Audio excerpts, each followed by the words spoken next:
Hello, ladies and gentlemen. How you doing tonight? Welcome back to the Wrestling for Life Network as we bring you another live stream as we got NXT Roadblock. Maybe, we don't know. Some people said yes, some people said no. But we got Roadblock, the go-home show for Stand and Deliver, and we will be here live all night long, folks. I see that chat filling up. Make sure you get in there, click all the buttons, be a part of the show, be a part of the family, and strap in, strap on, grab your snacks, grab your feel good. Let's go.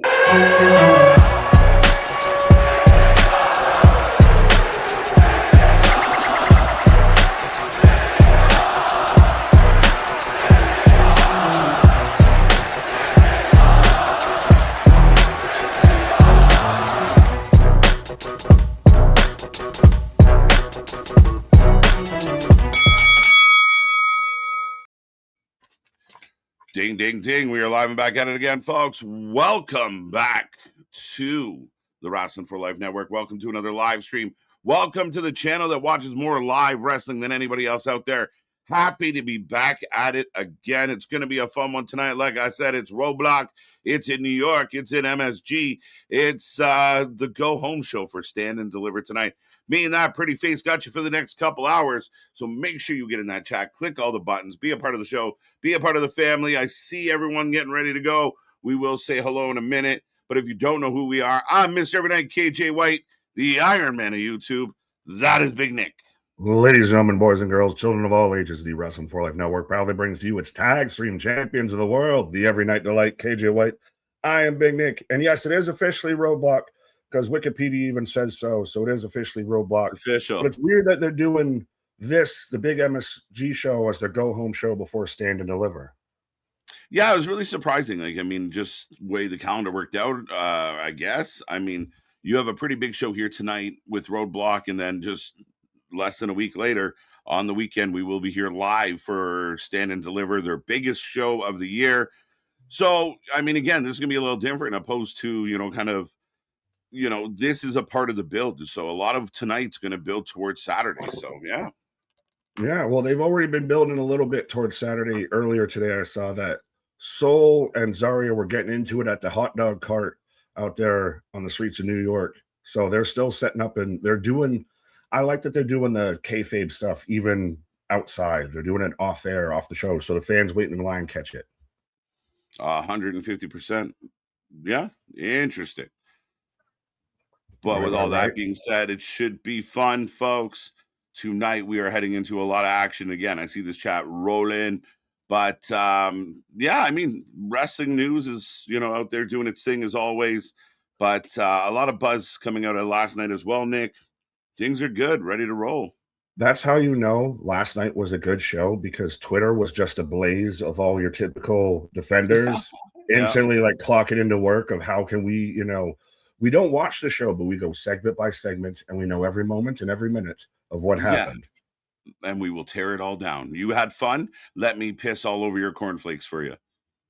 Right. But that's how you know to me that it's a good show, because you have those set group of people that are going to just defend regardless. I mean, I personally thought last night was a great show. I would still probably lop off the Cody Steph thing at the start. I know that was, some people liked it. I didn't like it.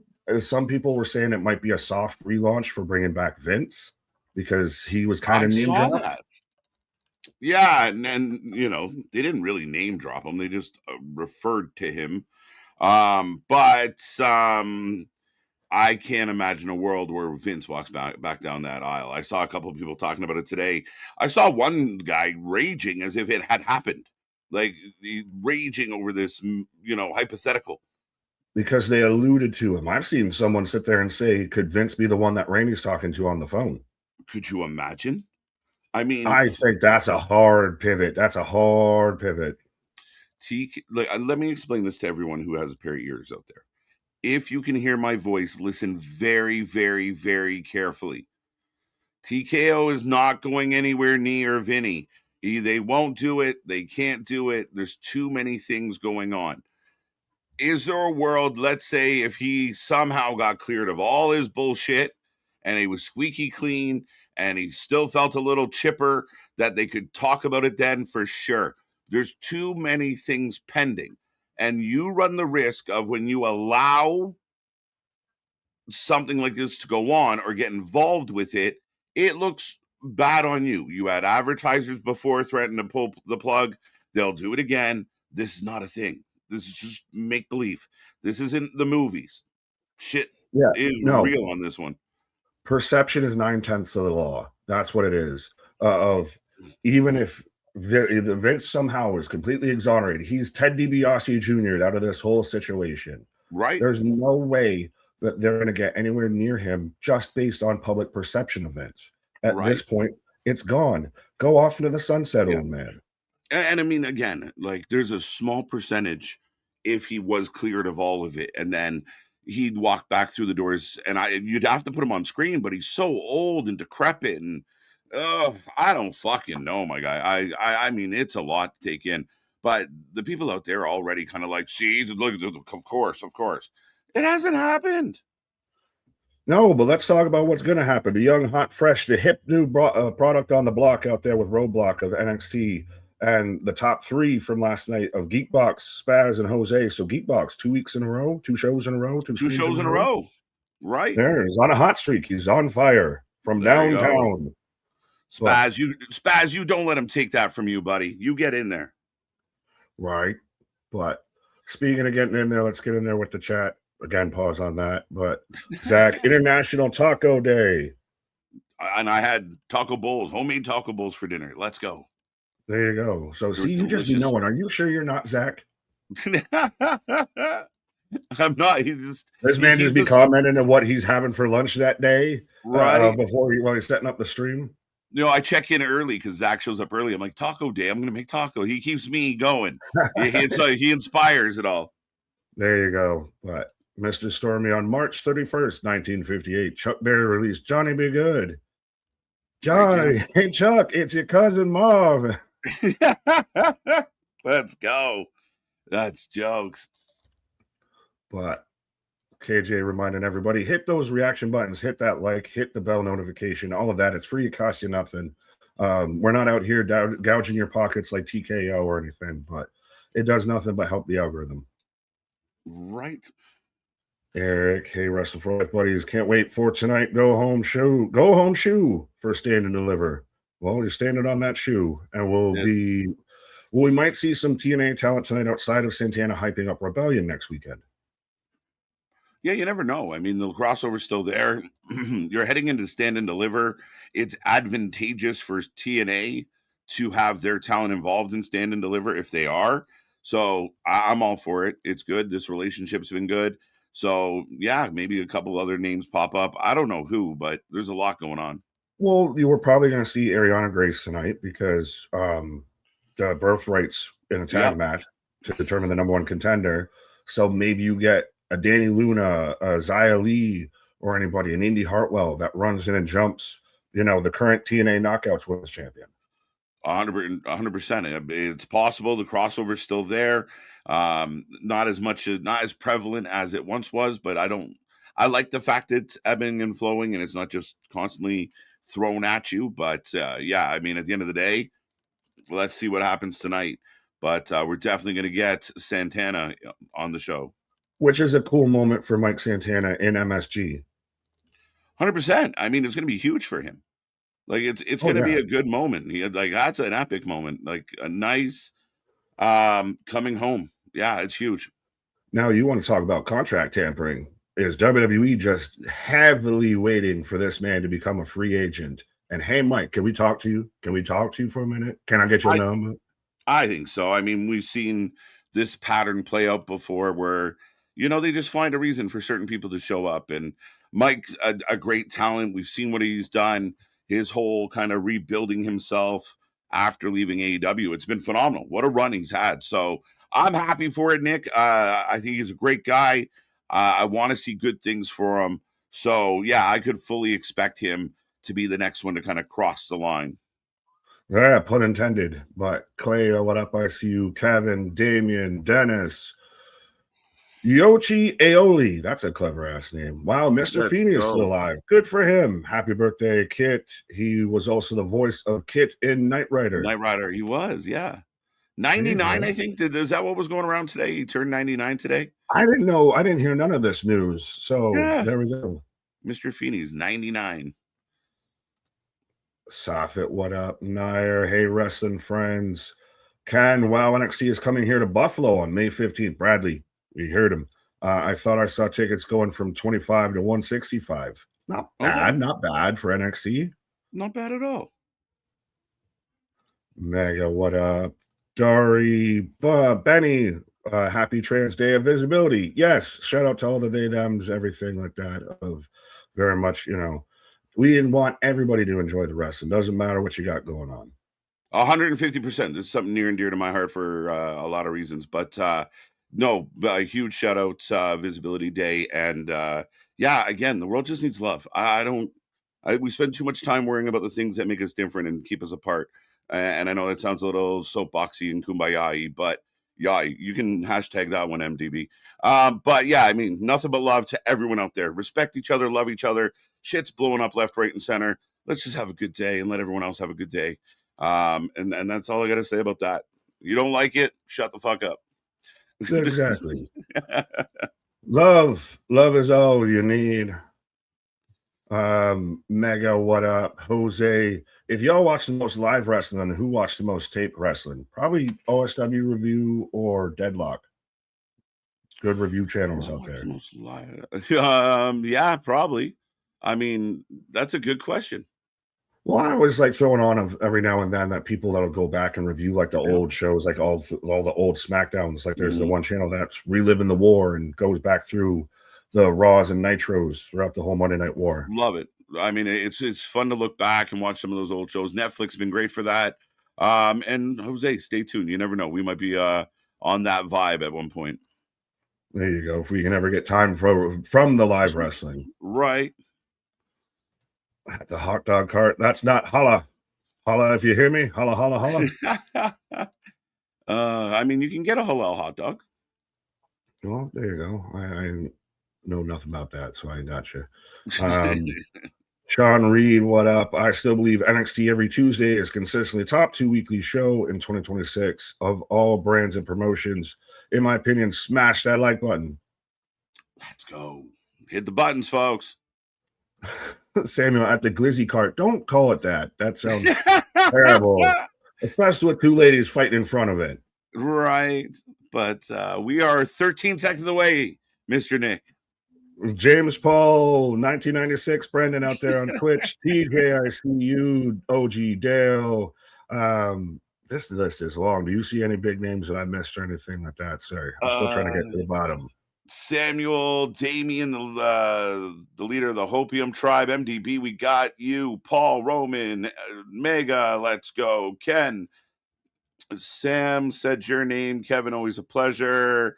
Ronan, our current predictions champion. The predictions title will be on the line Saturday as part of Roadblock, so stay tuned for that. That will be coming out any moment now or any day now. What's up, Danny? How you doing?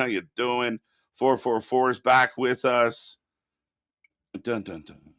I coughed and realized I was muted. I just had then. I think I did now. too. No. Okay, so we're like almost solid, and I'm just watching on the YouTube TV, so I don't know what I'm going to touch. Pause.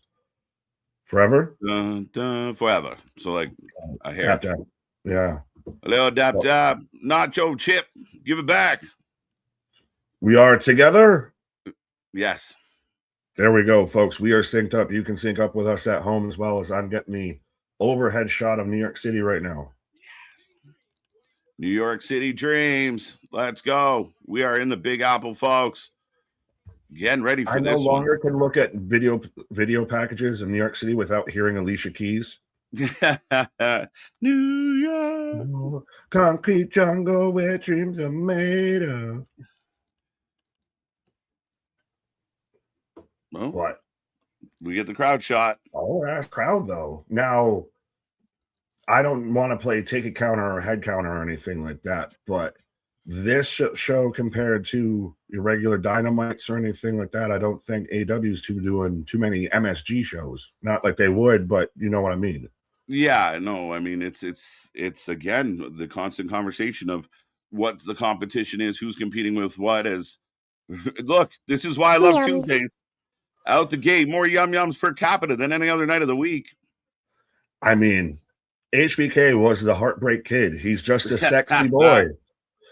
As we got Joe, we got Kendall coming in with Ren as well. Jose, I hate Empire. Yeah, that song. But trust me, as a New Yorker, it is rather annoying. I'd rather listen to the Yankees, Frank Sinatra in New York. But we're getting Dark State coming out. Let's go. Kicking the show off with a little bit of Dark State. So we're getting this one up early. I thought it might be later in the show, but there we go. Fair enough. Is this one of those, you don't even go here, so we're going to get you out the way? It may be. I mean, there might be a story to this, but I will put up a poll for everyone out there. Let me know who you're taking, who you got. Dark State will be taking on Santana and OTM. Is it obvious to say who we think we're going to take and everything? If I think you've got Dark State, I've got OTM. Yeah, I'll take Dark. I don't think. I think Santana might get the pin here in New York, but I will go Dark State to be consistent. Fair enough. I agree with you if Santana gets the pin because New York, but I do like that OTM's in this spot. I've become a fan of OTM. It's nice that they're waking them up. And I mean, I kind of feel about OTM the way you felt about Dark State. Like, what have you done? Why do I care about you? Great, you're big football guys. Like, all right, can you cut a promo? What can you do? Show me something. Why are you here? What is your plan? And they're finally getting pushed and becoming a little more relevant in this division. But hey, no masks. No masks. No moss. No moss. Santana coming out through the crowd. Perfect time. I was about to make a terrible joke of no moss as we got Mike Santana going. All right, no moss. But this is a huge moment for Mike Santana, of a guy that's been on the independents, been through AEW, TNA talent, now out there wrestling in MSG. Like, if you're a New York City kid, like, MSG is the pinnacle, no matter what sport you're in. You play basketball, you wrestle, you do anything. Mm-hmm. Yeah, you grow up in that area. And I mean, it's such a part of the city's lore, right? And, to be kind of talked about in the same venue, same place of so many historic events. Yeah, man. I mean, it's got to be pretty cool. Even if you're not in the main bowl, you're in one of the offshoots. You're still in the heart of New York, at MSG and in front of a live audience. It's good times. And a huge audience at that. Spaz with $10 super chat. It must be Mania season. The people that don't want you to enjoy yourself are reaching Mania volume. They don't know that the more you say WWE is bad, the funnier it is they're eating your lunch. The last couple bit made me get lost, but yeah. As Sugar slides out, wants no part of the big man Osiris coming in. Who eats 10 bagged lunches? Who would do that? I know who that goddamn Sam's Quest. Me and that Veronica Vaughn. But got it on. No, you didn't. I know a guy. Sorry. That being said, Nick, I mean, Spaz got a point as far as like people are complaining. And again, the WWE is laughing all the way to the bank. People can bitch and complain all they want. I think what's happening now in the early 2026 is exposing some people if they hadn't already been exposed. I think the wrestling has been good. I think there's a lot of big names. I think people are so in the thick of it, they can't separate themselves. And I think, again, the rage baiting, the click baiting, the hate baiting, whatever you want to call it, it's just an absolute pandemic. And the best thing you can do is ignore those people. Forget those people. They're ruining wrestling. They're not helping it. I regret to inform these people, you don't work there. You don't get a paycheck. You're not going to get a paycheck. You're not going to be buddies with TK. You're not going to be able to hang out backstage. Anna Jay is not going to DM you or anything because she thinks you're so amazing. No, I've seen people already saying that Revolution was a better show than what WrestleMania is. That Dynasty's already been built better and it's already going to be better than WrestleMania. How are you telling me that a show that hasn't even happened yet is bad? Oh, I mean, again, so tell me what mindset you're going to be in, or are you really going to give me a good review or a good, honest opinion about what you witnessed when you already have decided who's winning? Like, it's a little tricky. The Dynasty thing, I mean, they've had 2 shows since Revolution, and both shows were garbage shows. Like rated a 4 out of 10, rated a 5 out of 10, like No one was garbage talking about shows. them after the fact. That's how you know even the AEW diehards didn't like it. Well, even the Alvarez out there talking about what an awful show it was. And Dave wouldn't go that far, but he did say he didn't. Dave still thinks there's a WrestleMania in Cleveland that happened at some point. He says, I didn't like the Darby Gabe Kidd spot with the car. I don't think that kind of stuff belongs in AEW. That's exactly where it belongs right now. What the fuck do you mean? What are you talking about? But the syringes, that's the spot that needs to happen. Like, what are we? Oh, that has no place here. What? Help me, That's Dave. arguably one of the safer spots they've done, especially even with Darby. Darby's been in a motor vehicle accident before. You didn't say about that, Dave. Darby was out there with a flamethrower, set Jack Perry on fire. Didn't say about that, Dave. Oh, shit. Should have just gets dropped on his face. Is that Lucian? That is Bronco. Bronco. Not Bronco, Bronco. Blanca. Bronco is what you get if Brock Lesnar and Obafemi became a tag team. Bronco. I'm in.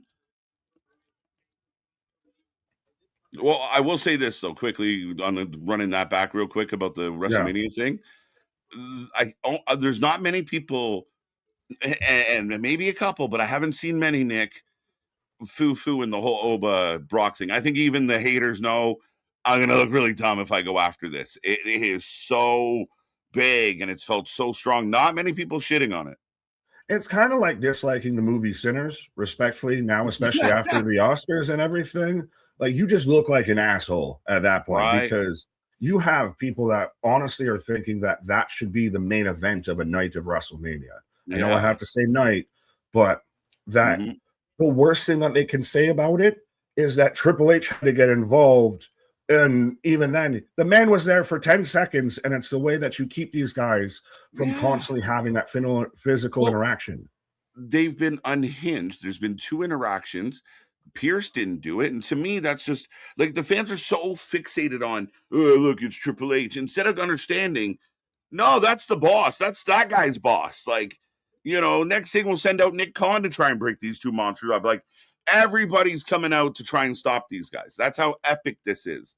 And I think it makes sense. Like, if you change the lens you're watching this through, it all works. Like, get over it. Right. But I'm in picture right now, but I have Dion all over good Bronco. Old Bronco. Yeah. Oh, I had one up. My bad. You're good. We did the things. Monday's your show, Tuesday's my show. I tried, I clicked and I was like, oh, I gotta click out. Nope. Raw, TM, what up? I like the crossover, but at the same time, it takes away from the lower roster members per company or brand. Yes and no, but I mean, you don't see as much of the crossovers dipped in and out, like you said, of you'll get one here, one there, and that's sparingly now. Yeah, and give me an example of a case where this is true. Like the crossover, but at the same time, it takes away. In all the time that we've been doing this crossover, can you think of a time that it took away from somebody? It helped Tatum become who she is. It helped Trick become who he is. JC got a nice little taste over there. I mean, I think across the board, everything's kind of gone well. What was it? And I know Anthony's been kind of a proponent about this, of that all the belts, the TNA belts were on WWE at one point, and TNA has still not managed to actually have all of their belts under their roof. Yeah, that's definitely an interesting dynamic to it all. That is part of that. Fair enough, but I mean, getting your belt exposed elsewhere and then trying to have fans follow wrestlers that you know from here over to there. Again, I don't really think it's taken away from anything. Leon Slater, it's helped. Mike Santana, it's helped. Joe Hendry, while he was there, it's helped. I think it's also, there is the aspect, like, with Santana with this, he's earmarked to go to WWE now. They're just waiting till they can sign him. That's really what it seems like. It's very much like when Josh Alexander, was sniffing around with AEW and everything, which T's and P's, he's out again with another major knee injury and all of that. But you see it on both sides, to where one company starts courting somebody from TNA a little bit and then turns around and signs them. 100%. 100%. I will quickly just jump the line and grab this one. Streets are saying a Collision and may move to Thursday on more regular basis. Tell me they aren't petty. I mean, again, the counter programming. It's only a frown when one company does it. It's a smile when the other does. Let's be real. But yeah, I mean, we've talked about it. Collision being on, them going back to back Wednesday and Thursday is not good for them either. I think that's not a great choice. No. And it would be at that point, like, especially when you combine them together, is that just now you're just done for the whole week and everything? Like, I don't like that whole pairing. They've already done it enough. And should we just do away with Collision? Is Collision the next one on the chopping block? Unless you have plans to go live more often on Collision and make it matter a little more, make it a continuity, then get rid of it or turn it into your Ring of Honor show. I just thought of this, and I'm doing shout out to everybody. If we missed your comment, we still love you. We're not doing it anything by choice if I talk a lot. And I'm bad at clicking, but they'd be going against their own programming with Ring of Honor. Tony wants to hoop all this praise onto Ring of Honor and wants to fight for them to have a TV show. Now you're going to foo-foo on them if you're going to be airing Collision the same time you're airing Ring of Honor on Honor Club. As Santana's on fire with a big cutter. And after a disappointing Friday night with Santana and Macklin, it's nice to see Santana kind of having a big moment here. Huge frog splash. Two count. Oh my God, let's go. Yeah, and that's a great point that you just brought up. This is a nice refresh. It gets that bad taste out of that Macklin match out of your mouth when you're talking about Mike Santana. You can't. There was nothing anybody could do in that situation. No, and a shout out. I apologize. Oh, wait a minute. Osiris pulling Dion out of the way to get the tag. Sugar coming. Oh, see, they're good, bro. Do something bad to Mike Santana. Oh, look at this. Triple shield bomb. 1, 2. Oh, they break it up. Thank God. Let's go. That was, I'm telling you, don't sleep on the dark state, folks. I'm getting behind them. I've never seen someone do, the super shield bomb. The super shield bomb tonight. But Santana is solo. 2 count. The OTM leave Mike? They just saved the count, but they're on the outside fighting. Oh, fair enough. No, mea culpas. I was. There they are. They're getting back to the now. Stick together. Big pop for Santana. Tags in, not Bronco.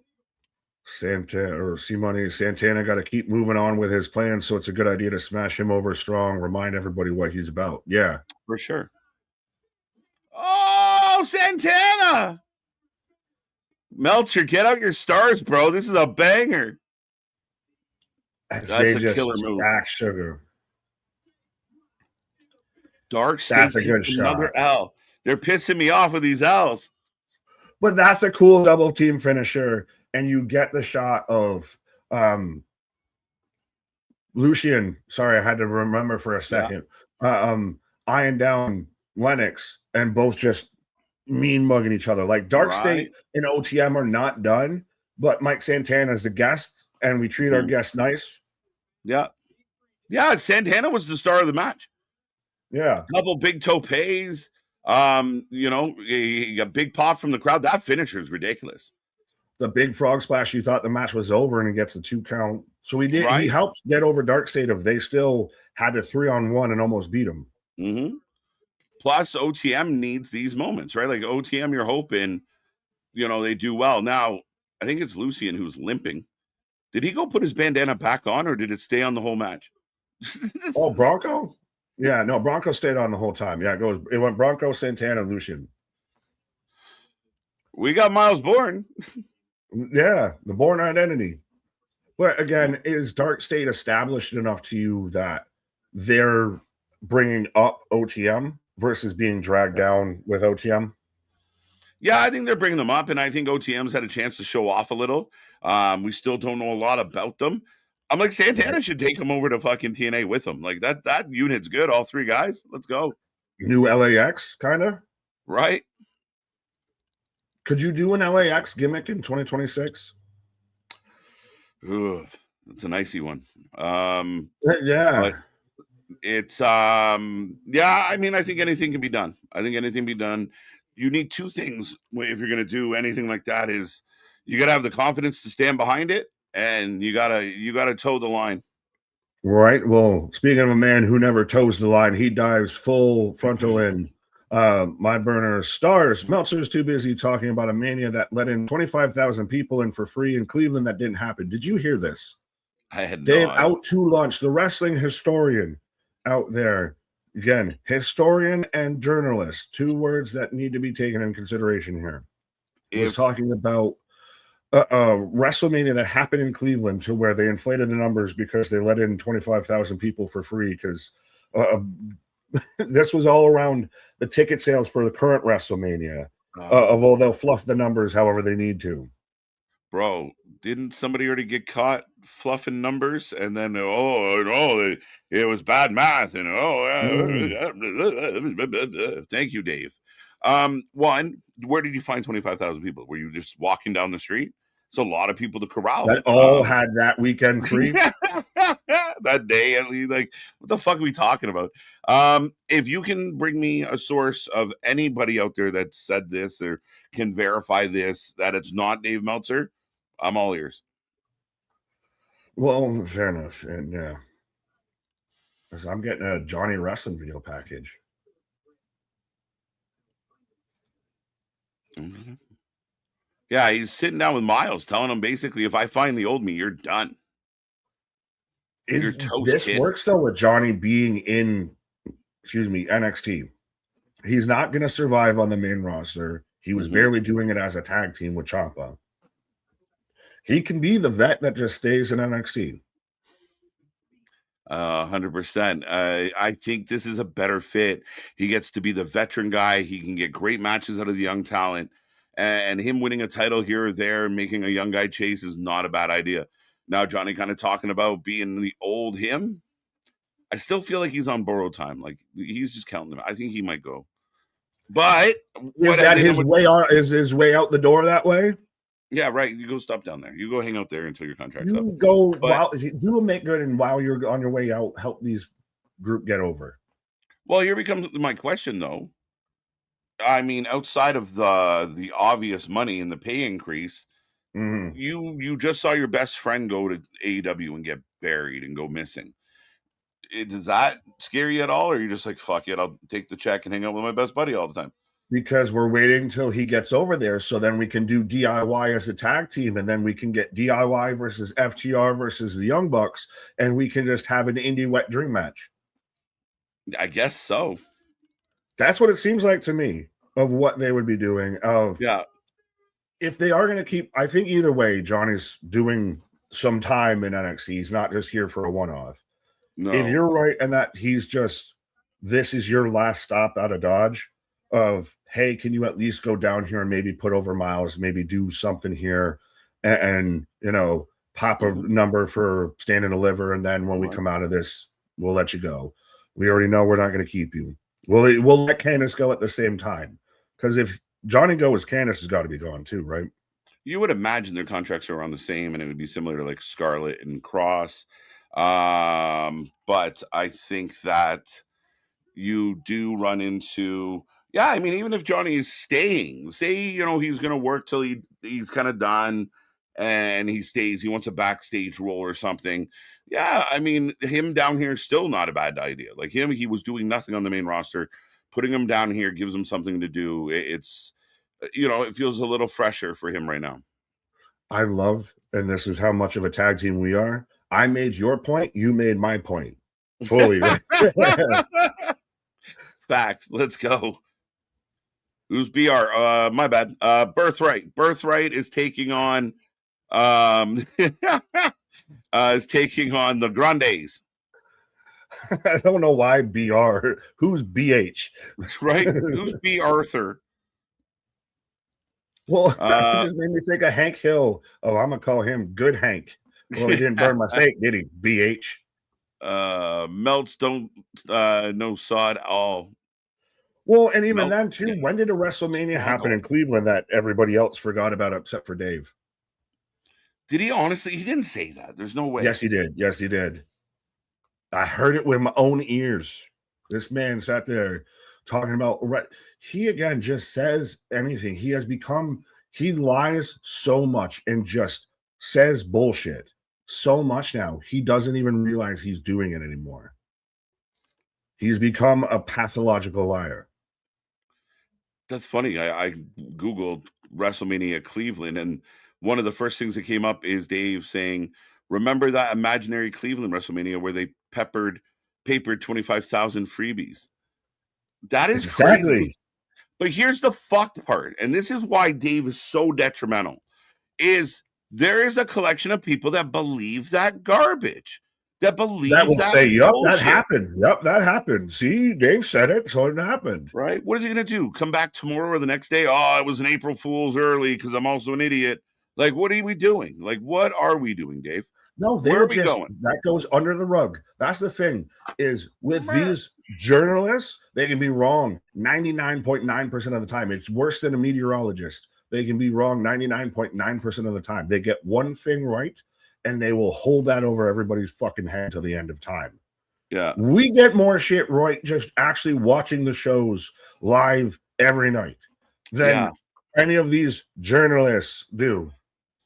Yeah, it doesn't take a degree in journalism to figure out some of these plots, some of these storylines and where they're going and who might happen to be there. Mm. I mean, again, the difference between us and them is not pretending to be in these rooms, not pretending to be an insider. Like, it's so ridiculous at this point. And again, I mean, at times I even write it down so I remember it for later, but and again, Meltzer's in a class of its own. He completely and utterly embarrassing. The only thing worse than Meltzer are the people that believe him and use him as a source. And did you hear what about that time that the WWE faked the Cleveland numbers? What? What?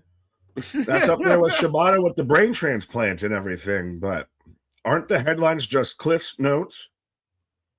Oh, you mean Cliff? Hey, shout out Cliff Stradamus. I know he reached out recently because we just passed, the 3 mil milestone and all these numbers that are popping off of big things popping, little things stopping out here. But yeah, right. Let's go. The Cliff Notes. Right, but that's he's done it before. Oh, we went to press with one that wasn't a completed story. He pronounced someone dead before they were dead. Listen, that's not cool. And I'm still bitter, and I will always be bitter. And it really started my hatred for the gentleman. But when he was out there reporting that there was creative issues and Bray Wyatt was walking out of the building because the creative couldn't figure shit out, and we all know how the Bray Wyatt story played out, and that's shame on him for that. And he never really recanted. There was issues, but because of the circumstance, obviously we're not going to talk about it. Shut the fuck up. Yeah, Dave, since you like your acronyms, S my D, pal. But I don't know, KJ. What? You almost made me snort. Oh, come on. Now we got to see if we can do that. Squeal, piggy. It's time into deliverance. But Nick is big time now. Watch out. He has a plan B. I'm not Seth Rollins. You'll put a plan B. Dun, dun, dun. Parenthood? What? Speaking of that, we have the Birthright. I swear we don't make this up, but yeah. I don't know. I've made a joke in my own head. I think they're talking about Plan B, and we have the Birthright coming out here right now. But yeah, it all comes around, folks. Now, well, rumor is I thought everyone else was on the same path I was. Apparently not. Now, rumor is that, oh, wait, up and over. Here come the Ground Days. But I guess Lexus is injured. Yeah, well, he got banged up in the match with Sean Legacy, or no, with the Fruchador. And all yes, because the Fruchador got everybody got hurt. Everybody, everybody got beat up in that match. Oh shit! But yeah, now why is he out here like I said what I said was right. Like, I am a boy, Damon. I am. Oh, but who you got for this match? I think this has to be the Grandes of they're going to be taking on the Vanity Project. Swipe right there. So they're going to be the heels. If you get the Vanity Project versus the Birthright, nobody wants to cheer for that match. No one wants to watch that match. Yeah, that's a bathroom break match. And right now, like, I mean, the Grandes are starting to add in, like, well, we talked about it last week, the shimmies and the shuffles and getting big pops. Yeah, I go Lucha all the way. Lucha all the way. Does Ludwig ever go away from the Grande gimmick? 100%. You will. This isn't going to last forever. You know, it has a shelf working. It's working. It's definitely working. So you ride it for now, but everything has a shelf life. So I think, yeah, there will come a point. And I think I can't say for certain guys. I'm not, again, we're just guessing. But I think after watching what Grande has done over the last year and a half or year, that he deserves the opportunity to come out of the mask and do something big. Will they love him? Will they receive him the same?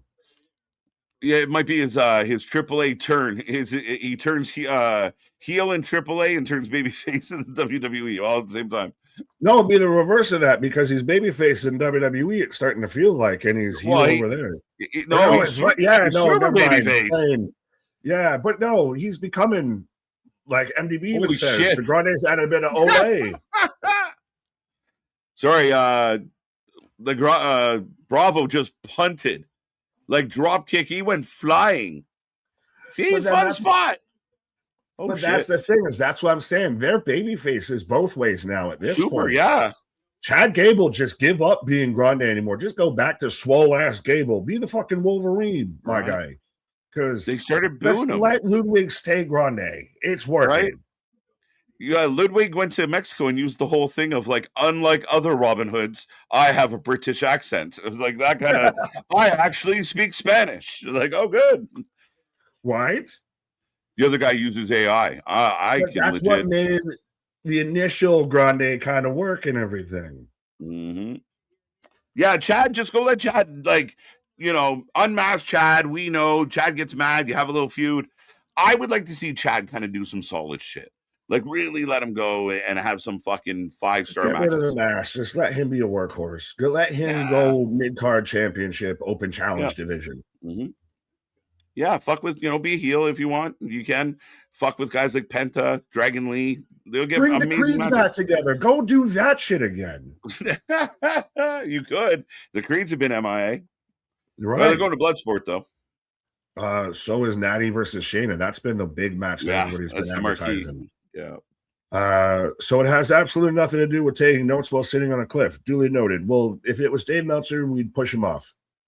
Yes, and if you're going to try that, be very careful, especially if you're putting the notes into the cliff. It's dangerous. Be safe, folks. 127 hours. Just go and watch that, and then you'll never want to go outside again. KJ and Nick, how you feel? I know James has mentioned this a few times, so yes. I got to click on it.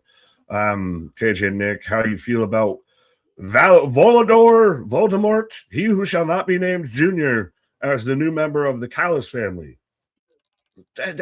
How many people do they have 44. now? 44 is it's a nation. Number. It's not a family anymore. It's a nation. Yeah,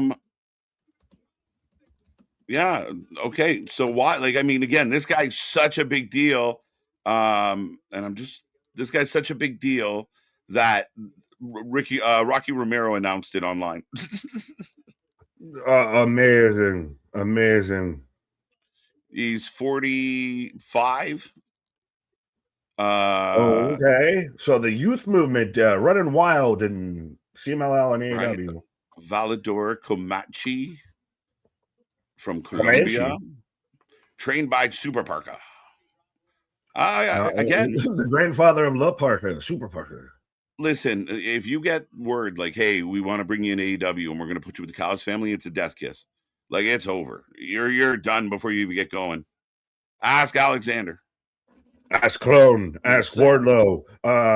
Ask Archer. Ask King Jake something. Ask Mark Davis. The list goes on and on. The crowd's counting in Spanish, bro.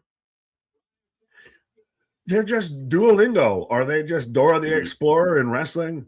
Can you say luchador? Grande, no swiping. No swiping. Cannonball in the corner as they answer back. Right. Now the metal plate gimmick is starting to run its course. Yeah, that's your heel tactic a little bit. I mean, it was a little bit like Dom doing the loaded boot for the 619. Right. You do it sparingly if you do it, I see it maybe getting old, but yeah, they're still allegedly heels. Allegedly. Well, they're getting cheered slowly but surely. I mean, now they got the fans counting in Spanish, so they might have to do that whole metal plate spot as more of a ha than a go get them. I'm cheating to win. Yeah, but even then, it's like, when have you seen a babyface use brass knucks? Like regularly. No. Well, no, he's the new Vision. Don't you know the new Vision is now Gunther, IShowSpeed, Logan Paul, and Austin Theory. Right, the gang's all here stacked. I know you're gonna pause here, but at some point we got to talk about the Gunther thing and how there's no story. I think that there's a story there. Yes, go take your pause. Go. No, I'm gonna go, but I just, they're so dumb, but they're so indignant. And they're so vocal. Like, fuck, my parents used to say children should be seen and not heard. And that's what I feel like with half of these fucking people out there shouldn't even be seen, but they definitely should not be heard or read. It is fucking nuts. Like, shut the fuck up. It's gonna bang. Let's go. Well, I'm not even about the whole, there's no story. It's just going to be a good match. To me, I think there is going to be a story there. I think it's going to be that Paul Heyman paid off Gunther of, well, Brock's tied up with Oba. You're the guy who ends careers. I want you to end Seth Rollins' career. Heyman sat there and said, men and family are snitches. So he's going to pay the next biggest baddie out there to go kick Seth Rollins' ass. And that's sure as shit what he did. Quite possibly, as Lexus with the cane. Bravo's in trouble. Shining Wizard. No, not like this, too. It's a good match. It's the best thing that the Birthright's been involved in so far.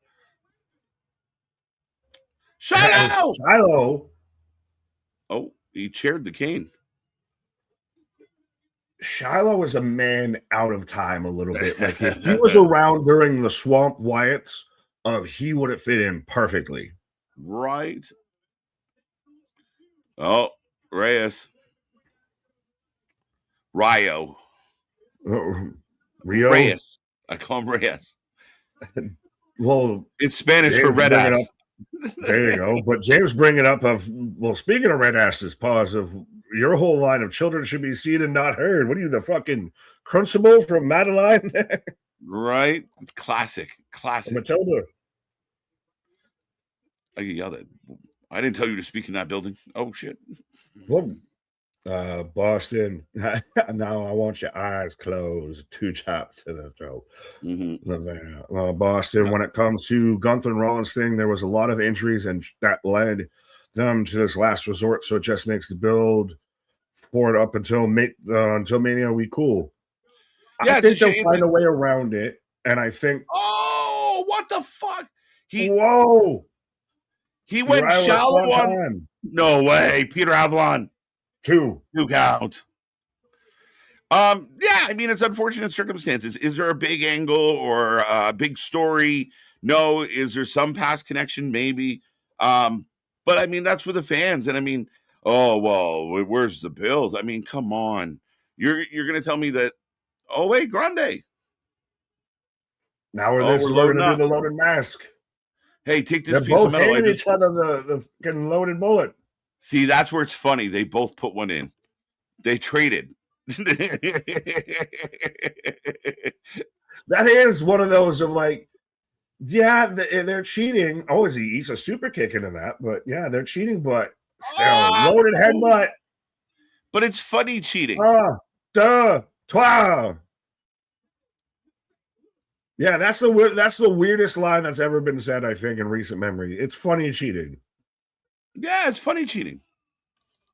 Right? Like they both pulled out the metal plate and gave one to each other and put them in. If you can't, haha. From their loins, too, of all places. Yeah, like, hey, let me remove this from my junk that, in my sweaty trunk. And you put that just on your face for me for a second. Is that like, it's like a teabag by proxy? That's how you know they're bros, because they can deal with, smelling that and everything. I don't think so. Facts. Not going to ever be a thing with us, sir. But the whole Gunther Seth thing to me is, I think it completely deads that Braun Breaker is going to be involved. Braun Breaker clearly is not going to be able to make this because you can't undo this now. Mm-hmm. Yeah, I mean, he's probably close. He's probably close. They probably, ran a few tests. Again, the hardest thing about a hernia is that, the ability to lift, to grab, to be explosive. That's all his fucking gimmick is. So to be him, and potentially rip it again, it's a pain in the ass. So they're going to let it heal properly. I mean, he's young. There'll be other manias, and he could be in the mix for as we're getting an overview shot of Vegas. Yeah, well, because we're getting Gronk's Beach at WrestleMania Vegas after dark with Rob Gronkowski, Trick and Lash, who are the couple of the month when it comes to WWE, and Tiffany Stratton. Right. We wouldn't touch beards, gingerly touch beards. See, well, shouldn't the Death Riders be cutting promos in places like this, like Dark State is right now? Yeah. In the catacombs of the arena and all of that, versus they're just out there by my Ford Fiesta and everything. The chat's killing me right now. This is a great comment by Boston. But I could see Braun being around, especially if he's close. I could see it happening. I don't know if I see to where he costs Seth the match, to where he spears Seth out of nowhere, and then that sets up going into what would be Backlash or whatever's the next one after Mania. Would be probably around when you get to that. Yeah, absolutely. You buy some time. I could see KJ taking a foreign object from his beard and giving it to Nick. 100%. 100%. That's why it's so long. You don't know. We're hiding brass knuckles. I got a toothpick, everything up there. The chat is crazy, folks. Keep it coming. The action's crazy here on Roadblock. We almost missed Parker's entrance. What is happening? Never. As we're going to get a little bit of that. And I will vomitos. There you go. As swipers no swiping, and going to let me have my moment with Jada Parker out here. Pause. But yeah, so we're getting Parker versus Keani out here. And I do think by the end of the year of our Lord 2026, of that Jada Parker will be on the main roster. I know she's been very much, yeah, I got the beard chucks. Kung Fu beard chucks out there. Shout out if anyone gets the nerdy TNT reference, but I could very much see to where Jada's going to end up on the main roster. I know she's been bouncing around. She's been in the Blake Monroe feud. She's floated around the middle of NXT's roster, never fully world title picture fully. But I think she's just over enough as a person. I don't even know if she even needs, say, a championship or whatever. That's the thing, is we've seen people that have made the jump that weren't champion, and once they make that jump, they just catch wildfire. Like, it doesn't. I'm not going to fully diminish being a champion in NXT, but I don't think it is. You have to have a run as champion to be successful on the main roster. I'll put it that way. But folks, let me know who you got for this match of Keani versus Jada, and why is it Jada? Dale got Miss Parker. Roland, what up? Jada Parker for the win. Parker for the win. Spaz with his green dots, patting the stats. I see you, bud. There's another fist. Are we just now Chuck Norris? Have I just taken over the Chuck Norris memes out here? They say that there is no chin under Chuck Norris's beard, just another fist. And you can see that thing from the front. Very much. Hassan, I vote for Keani. Fair. I mean, Kalani's no slouch either. She's very much been there pushing her a la Carmelo Hayes a bit of she is her. She is very much being the upper mid-card heel right now in NXT. So she could get this. And this probably won't be the last match that they have. As she literally tried to she's wrapped this woman up in the ring apron and is just wailing on her. We're not ready for the booty show. Oh, no. Jada Parker got that thing on her. She don't even know. I think Cody will go on the dark side. I don't. Cody is too polite right now with everything. I'm in commercial break because I don't got the lovely Vippin. If anyone knows of a good Vippin that works really well with Netflix, that can help me out with, even hashtag not sponsored, got the Surfshark and all that, and still getting the old swerve when I drive when it comes to watching WWE on Netflix. But I digress. Cody's very much the babyface in this situation. Randy's supposed to be the heel. WWE had to know Randy was going to get cheered. If Cody was going to start to tease being an asshole, he would have done it in last night with the thing with Steph and still tried to be respectful, tried to do this and that. So I don't think we're going to get, dark hair, Venom Peter Parker here anytime soon with Cody. I say at least past till WrestleMania. We're not seeing that beforehand. Maybe after, but we'll see. Mancoba, excuse me. Eric taking Parker for the win. Mega Miss Yum Yum Parker. Yeah, we got that. Wesley, what up, Miss Parker? Miss Parker. Won't be surprised at all if he did. With Cody turning heel, I know I've been an advocate for it, and I want it to happen. I just don't think right now, the way that they're positioned, we're on the road to WrestleMania. We're not going to suddenly make a U-turn and Cody's the heel in this. I think he'll maybe start to naturally turn that way, because is he going to get booed when he shows up at WrestleMania? I know he doesn't get booed in Pittsburgh. I know he doesn't get booed in New York at MSG. But when he's coming out to put that title on the line versus Randy Orton in Vegas, does he get booed? Or does he get booed during the match? Because that's also happened. So can you slowly start to turn Cody? He'll work the heel spot in the match a little bit. When you come out of WrestleMania, maybe you start to pivot that way. But before WrestleMania, we're not getting heel Cody. We're supposed to be getting heel Randy, and I don't even think we're technically getting heel Randy, but everybody just loves it because Randy's now good old Uncle Randy. Imagine Vince in heel Cody's corner. Two things that are definitely not going to happen for damn sure. That is just how you set the end of that company, I feel. Because we've already talked about they're not going to touch Vince with a 10-foot pole. And anybody, honestly, that sits there and says Vince McMahon needs to come back to pro wrestling because he booked it better and this and that, really wasn't here for the last couple of years of pro wrestling, or is honestly just rage baiting and just trying to stoke engagement at that point.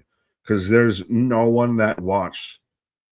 The reason why everyone championed Triple H taking over creative was because of what Vince was doing beforehand. So why the fuck would we think that we want to go back to what that was before or pretend that we do? That's the thing that I can't buy. That's how you know someone's arguing in bad faith. I hear what you're saying. Fair enough. Jose, there's no way they let Vince do, yeah, especially at WrestleMania. Yeah, that'd even more than that. There's too many layers to unpack with how, that's not going to be a thing, I feel. Why did Danny Newland leave? Is she, wait, what the hell happened here? TNA losing so much talent is cool. Did news just break that of Danny Luna has been granted her release from TNA? Okay. As I come back from action on that, Richard sourcing Fightful, so super credible. That's super interesting if that happened right now. Danny Luna gone from TNA. Wow. That's surprising. That's a big blow to their women's division. Right there. That might be just creative difference. Like, that doesn't even seem like if she was gonna go to WWE, that wouldn't be a thing. Honestly, I think that they would have, to spare TNA, as Kalani dumped on the outside, looks like she tore up her knee though. If Danny was gonna jump to WWE, I don't think they would let TNA get egg on its face with granting her release, unless, because this isn't even like, the NFL or something. We got to make sure it goes through the proper channels and the unions and everything. No, they could just fucking let it happen and we all just accept it. We don't know truly when their contracts are up or what their contracts say. This coming out tells me that she's either going to AEW, which would be interesting with London coming up with All In, or she really, like, there was a bigger issue that's going to come out beyond that of she obviously got kind of messed around and moved around with the TNA title shot. As I don't want to take away from Jada hitting the LeBron taunt, big boot from Kalani, and Jada just gets up with a big boot of her own. 1, 2, barely even a 2 count, more of a 1.5. But Danny, I feel, is either going to AEW with this, or there's going to be a bigger issue that comes out of this of her getting messed around with. Yeah, she had the visa issues. She was kind of always the bridesmaid, never the bride with the Knockouts division. There's got to be smoke and fire here a little bit.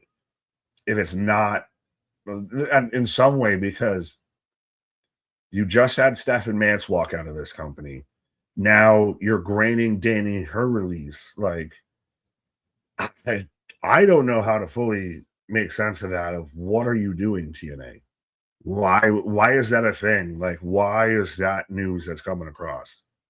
Spaz, shout out Stephanie Vacour calling out the creep fans. Yeah, I did see that too on Twitter. Of, again, wrestling fans, wrestlers don't know you anything. Don't be a creep like the one that I saw too that was grabbing Liv when she was coming up the entranceway last night on Raw and everything. Don't be weird, especially towards female wrestlers of all things. Don't be fucking weird around them. And I know to certain people, you don't get what's weird. Stalking them and harassing them and making sure that they have to take your picture or take a picture with you or sign your thing. Weird. Grabbing another human being at their place of work unprovoked is weird. Don't do those things. Use normal social skills around these people. They are still people. Oh, hip attack. I figured out what we need to call that move. It's the thigh by instead of the drive by as Jada stacks up. Is that just how female wrestlers all pin each other now? Is kind of the sexy Rhea pin variations? But Jada's still out here looking high and gets the 1-2-3 on Keani. 3-0. Let's go, Miss Parker. Thank you, Spaz, again for the super chat. I'm sorry, I probably didn't even read the amount, but thank you, sir. Honestly, appreciate all the super chats, everybody that tunes in, all the subscribers as we're getting closer and closer to that 9K. I wonder if we can get around that 9K, 10K coming out of WrestleMania or at WrestleMania. Imagine we got to sit there and be syncing up of when me and KJ get logo tattoos and everything at 10K. But again, appreciate everybody that tunes in every night, every show, every stream, all of that. Appreciate it, sir. As Monroe out here, as she's still holding the North American title. That isn't hers, but yes. Miss Parker for the win. KJ's on a lovely pause for the cause. If he just let me embrace that whole Miss Parker moment by myself there. But yeah. Blake Monroe, 1, 2, 3, it's over. They should keep doing that. Doing what? Oh my German suplex. If Keani loses, I'll be happy and waste money. I do not have on WrestleMania tickets. I hate Keani. The Baldy with a passion. Well, aggressive there, Chris. Well, I guess now you got to go and buy WrestleMania tickets. So there you go. What happened to Stephanie? So as we're getting a replay of or a highlight of WrestleMania World for Vegas this year. It's Ethan and Stace now doing the very Canadian, no after you, no after you, no after you. But they can't walk down the hallway together. So trying to be nice, but not exactly civil. Steph was leaving Raw last night. And then I guess she even put out there that it was her birthday, this and that. As I'm getting picture in picture for Tony D'Angelo's entrance. But a couple fans, and one fan in particular very much was kind of hounding her for picture and this and that and everything, and then put her on blast, allegedly, or tried to, of her walking away from fans and everything outside of the arena as she's got her bags with her and everything. And very much tried to act like she was in the wrong and an asshole because she didn't stop for every fan, because she didn't, go after, like, didn't take all of her time for what specifically this entitled fan wanted, honestly, at this point. And even she kind of put out there of like, you started to say disrespectful thing, like very much this fan, as we've seen lately with certain fans, pom-poms included, of acting like pro wrestlers aren't human, like they're still their character 24/7, like they're not another person or anything, that they're supposed to be able to do like what you tell them to do when you tell them to do it. And that's just not how the world works. That's not how anything's ever worked. And I don't get why this seems new or foreign to some people. Because treat people how you want to be treated and you will be treated accordingly. That's the end of the discussion, I feel. But as Tony D's coming out, Nick is just going off. Apparently. Well, Eric asked for an explanation about what happened and everything, so I explained what happened. But yeah, again, much like KJ out there was, people should be seen and not heard of.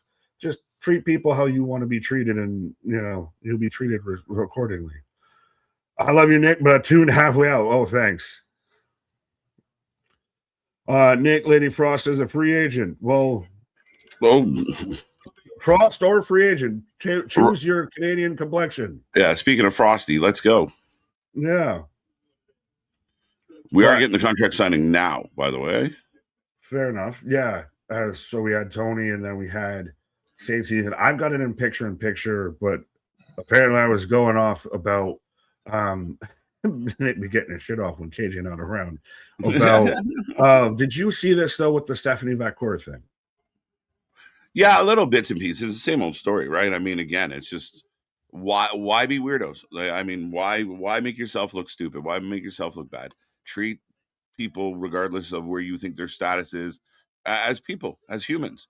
Again, it's hard enough putting their body on the line week in and week out for our entertainment, and we criticize them constantly. Then we're going to harass them and then criticize them because they didn't like the harassment they received. The fuck are we doing? Just behave. Right. Well, and also, I haven't fully confirmed it. I was hoping maybe you did if you even heard me. If not, I can do it while I ask you about it. Danny Luna grant her release from TNA out the goddamn blue. Yeah, no, nobody was really expecting it. I feel like Danny Luna was kind of becoming more of a presence as of late on TNA, so I was very surprised to hear this. I haven't verified it, but a lot of people are reporting it. Definitely Fightful was one of them. But yeah, a lot of people out there saying that Danny Luna is no longer with TNA. I'm curious really how or why or what took place. I know it's easy to kind of go, another TNA moment, but I'm really curious what the dynamic was to get us to this point. Ooh, it's Joe. Well, Joe lost his aura. Do you think? It's definitely dimmed. I'll say that. It doesn't feel the same. I will admit that. Joe Hendry, since he signed with WWE, wasn't the Joe Hendry WWE was courting, I feel, if that makes sense. I mean, we talked a lot about like how long it ran, and I kept saying he'd be okay, he'd be fine. Maybe he should drop this belt at Stand and Deliver, and he needs a punch in the arm with like the main roster kind of vibe, and kind of get him over that way. But you got to have him in stuff. But is it the gimmick that's gotten old? Not even just him. Is that the thing? Does he need a complete rehash, or do you need that shot in the arm, like you said? It'll feel different if he's doing that to Jacob Fatu or something. If he's doing that to the Miz or whatever. Perhaps. I mean, I guess, yeah, I mean, it was such a weird kind of gradual handoff, and it didn't really like make a big deal at Joe Hendry getting here. It was just like, he's here now. It's like the guy on the couch. I guess you moved in, like, all right. Like, Joe signs the contract, lickety split. Right. Well, since you moved off, I'm moved in. I'm going to gradually hand this off to you here for a minute. There you go. There you go. As Joe has a mic, we are getting the contract signing. All four gentlemen who will be competing at Stand and Deliver are in the ring right now.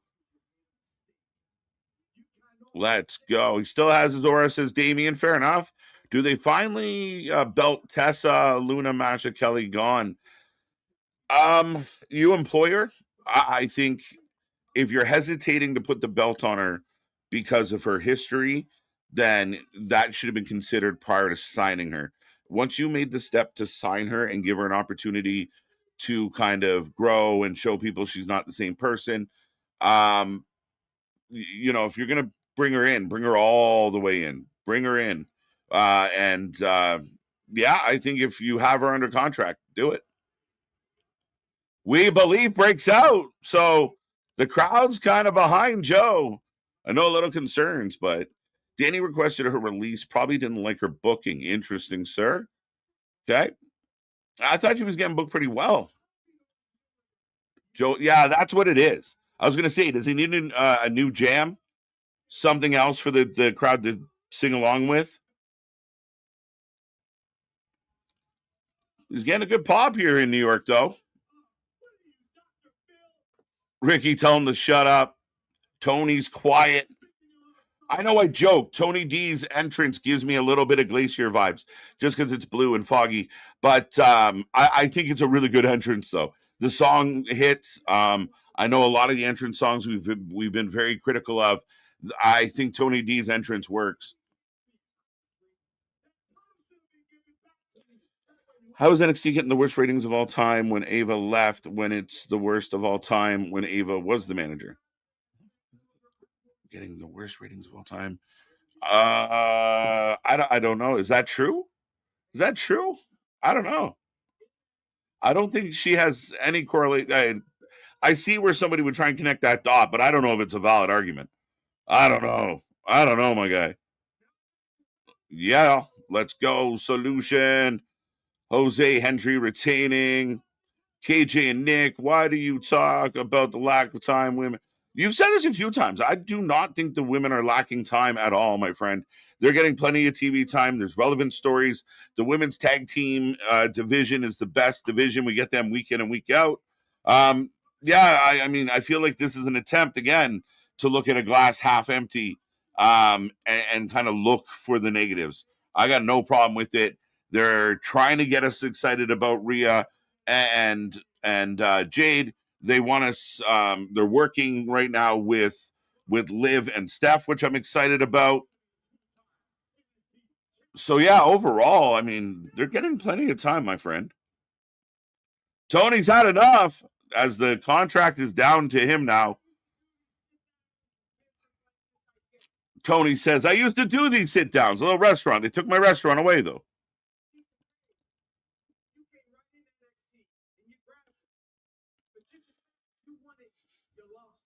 Scusi, ha un momento per commentare l'accaduto?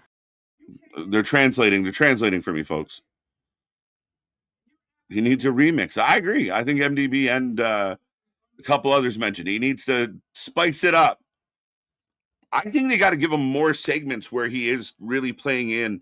A lot of his videos went viral when he was making fun of the heel wrestlers. I really think that will translate. And that's where I almost think when you're up on the main roster, you have a little more time, a little more TV time on both shows where you can allow Joe to kind of do some of those segments.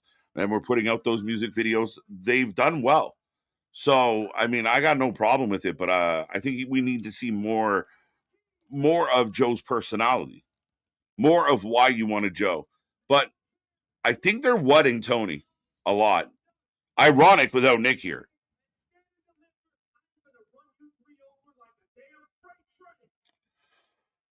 Dun, dun, dun. He's going to run him over like a freight train. So you want Joe and Blake to be on the main roster, buried among others, while vets get a final run before retirement. They're going to NXT being the face. I don't know if I mentioned Blake. I don't know if I want Blake up there quite yet. I think she might get lost in the shuffle. Joe is a gimmick that I think hangs on and does well. I don't know why. It just feels like something more fitting of the main roster than NXT. Maybe that's just my 2 cents.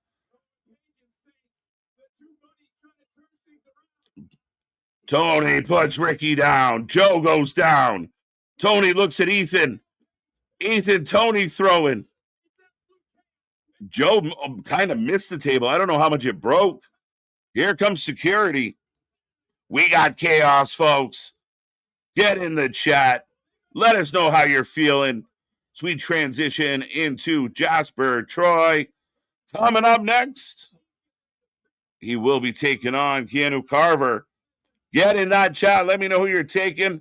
I will put a poll up and let everyone know to get your votes in, as we got a lot coming your way, folks. This show goes to a commercial break, but we're here all week long. We got Dynamite tomorrow. We get closer to Dynasty. A whole lot going on, as always, on Dynamite. Be here for that, 7:45. TNA on Thursday, 8:45. SmackDown on Friday. And then, of course, Saturday, Stand and Deliver. I think we're going at 6, 7. I can't remember right now. But it should be a good one. We're looking forward to Stand and Deliver. Make sure you hit like, share, subscribe. We got tons coming your way. If you look down below, a whole list of the big shows that are coming up, plus all of your favorite weekly wrestling. So like, share, subscribe, hit all the buttons, be a part of the family, be a part of all the shows. As I get this poll up, and multitasking is not my friend at the moment. Ba-ba-ba.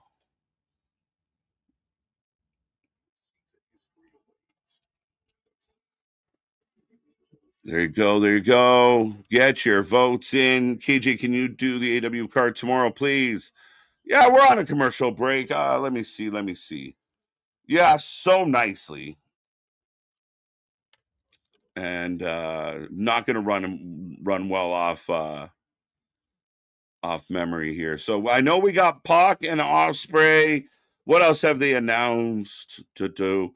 MJF Kenny Omega contract signing. Jack Perry, Brody King, and Kenny Omega versus The Demand. That's a crazy matchup. Mina and the Brawling Birds, Alex Windsor and Jamie Hayter taking on the Triangle of Madness. That's all I see announced for tomorrow. No Moxley match yet? What's up? What is going on? That must be an April Fool's joke. No Moxley on the card. Psych, here he is. Haha. But right now we are getting the ad, we're getting the video package. Saturday night main event, July 18th. We will be here live for it. Should be a good one. Techno version of I Believe in Joe Henry. A little more upbeat. Let's go. Absolutely needs that remix. The women in WWE are literally booked better than the men, in my opinion. Outside of Rhea and Jade match, I really don't have any issues with the women's booking for Mania. It's hard to argue that the women haven't been prevalent, haven't been, involved in things. We're getting a fatal 4-way for the women's tag match. The Bellas are back. And again, regardless of what your opinion on any of the individuals are, it doesn't matter. They're there. They're featured. Liv, Roxy made a comeback, last night. Raquel's prevalent. We got some like Natty and Maxine and, that are kind of on the peripheral. And Ivy Nile hasn't quite got it. But look what they're doing with Bird Lady. Look what, partnering her with Bailey, getting her ready for her future. I caught myself. That was good. But and there's so much, so much lined up on the women's side of things. And then Tuesday night is insane when it comes to the content we're getting from the ladies' side of the roster. So I really don't see the issue. To me, this is conjuring up fake news, fake opinion. Speaking of conjuring, well, either opinion or fake news or whatever you were trying to say there and all that, but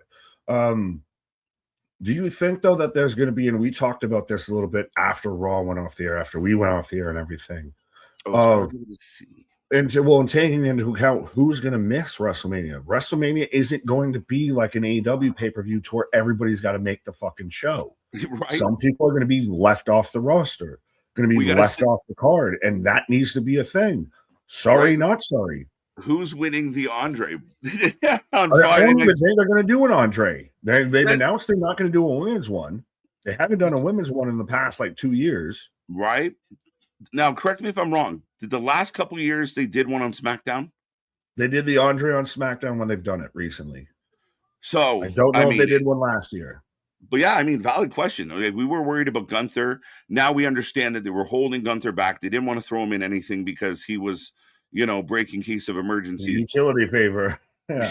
Right. So, but as far as LA Knight, where does he land? Where do some of the other names out there, where do they find a spot? And Raquel, just even on the women's roster.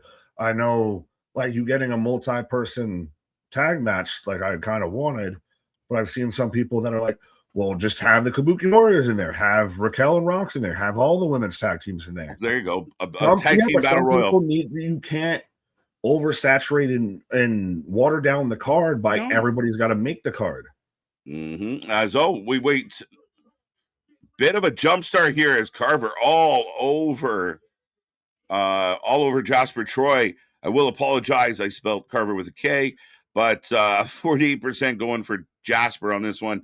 20% said nobody. I think nobody's more likely. Just because I definitely don't think this is the last time these two go at it. I don't even know if the match has officially started. Plus, Right. Briggs is your special guest referee, so this gets interesting. Yes, Briggs definitely the special guest referee on this one. So we'll see. We'll see, as we still have a good chunk of time on the clock, folks. Yeah, still an hour, well, less than an hour, about 45 minutes left, and still have the number one contendership for the women's title. And I think there's another match that I'm forgetting that's happening tonight. No, so we've got this, and then we've got Kendall Gray versus Lola Vice. So this might get some time. This is going to get not that much time. I mean, even with the other match, what else? We have a face. Did we already get Blake Monroe? Yeah, maybe we did. No, did we? No, well, we had her in a segment. So we'd be getting a segment.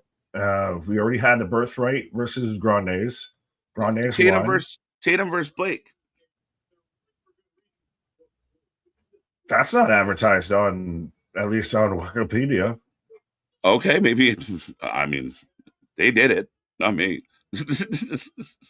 Fair. I mean, if that might be a thing, that might be a thing. But yeah, I don't have it on my Wikipedia page. What? You might be right. Carver is on. He's having an issue with Booker T. Right. Oh, chokeslam to the announce desk. Wow, we've seen a lot of that lately, but boom goes the dynamite. But again, these are two Haas guys. This is two big beefy boys slapping meat. Let's go. Oh, black hole slam. We want Blake. Two count. This is my type of wrestling here. There you go. The big bodies. The Haas I think fight. this is what the Every Night Championship Wrestling out there was drafted. Right? Hard-hitting smash mouth. Oh, Briggs lays out Troy. So do they do a triple threat? Gotta be now. Briggs is doing the best job at keeping himself somehow relevant. Right? The pounce.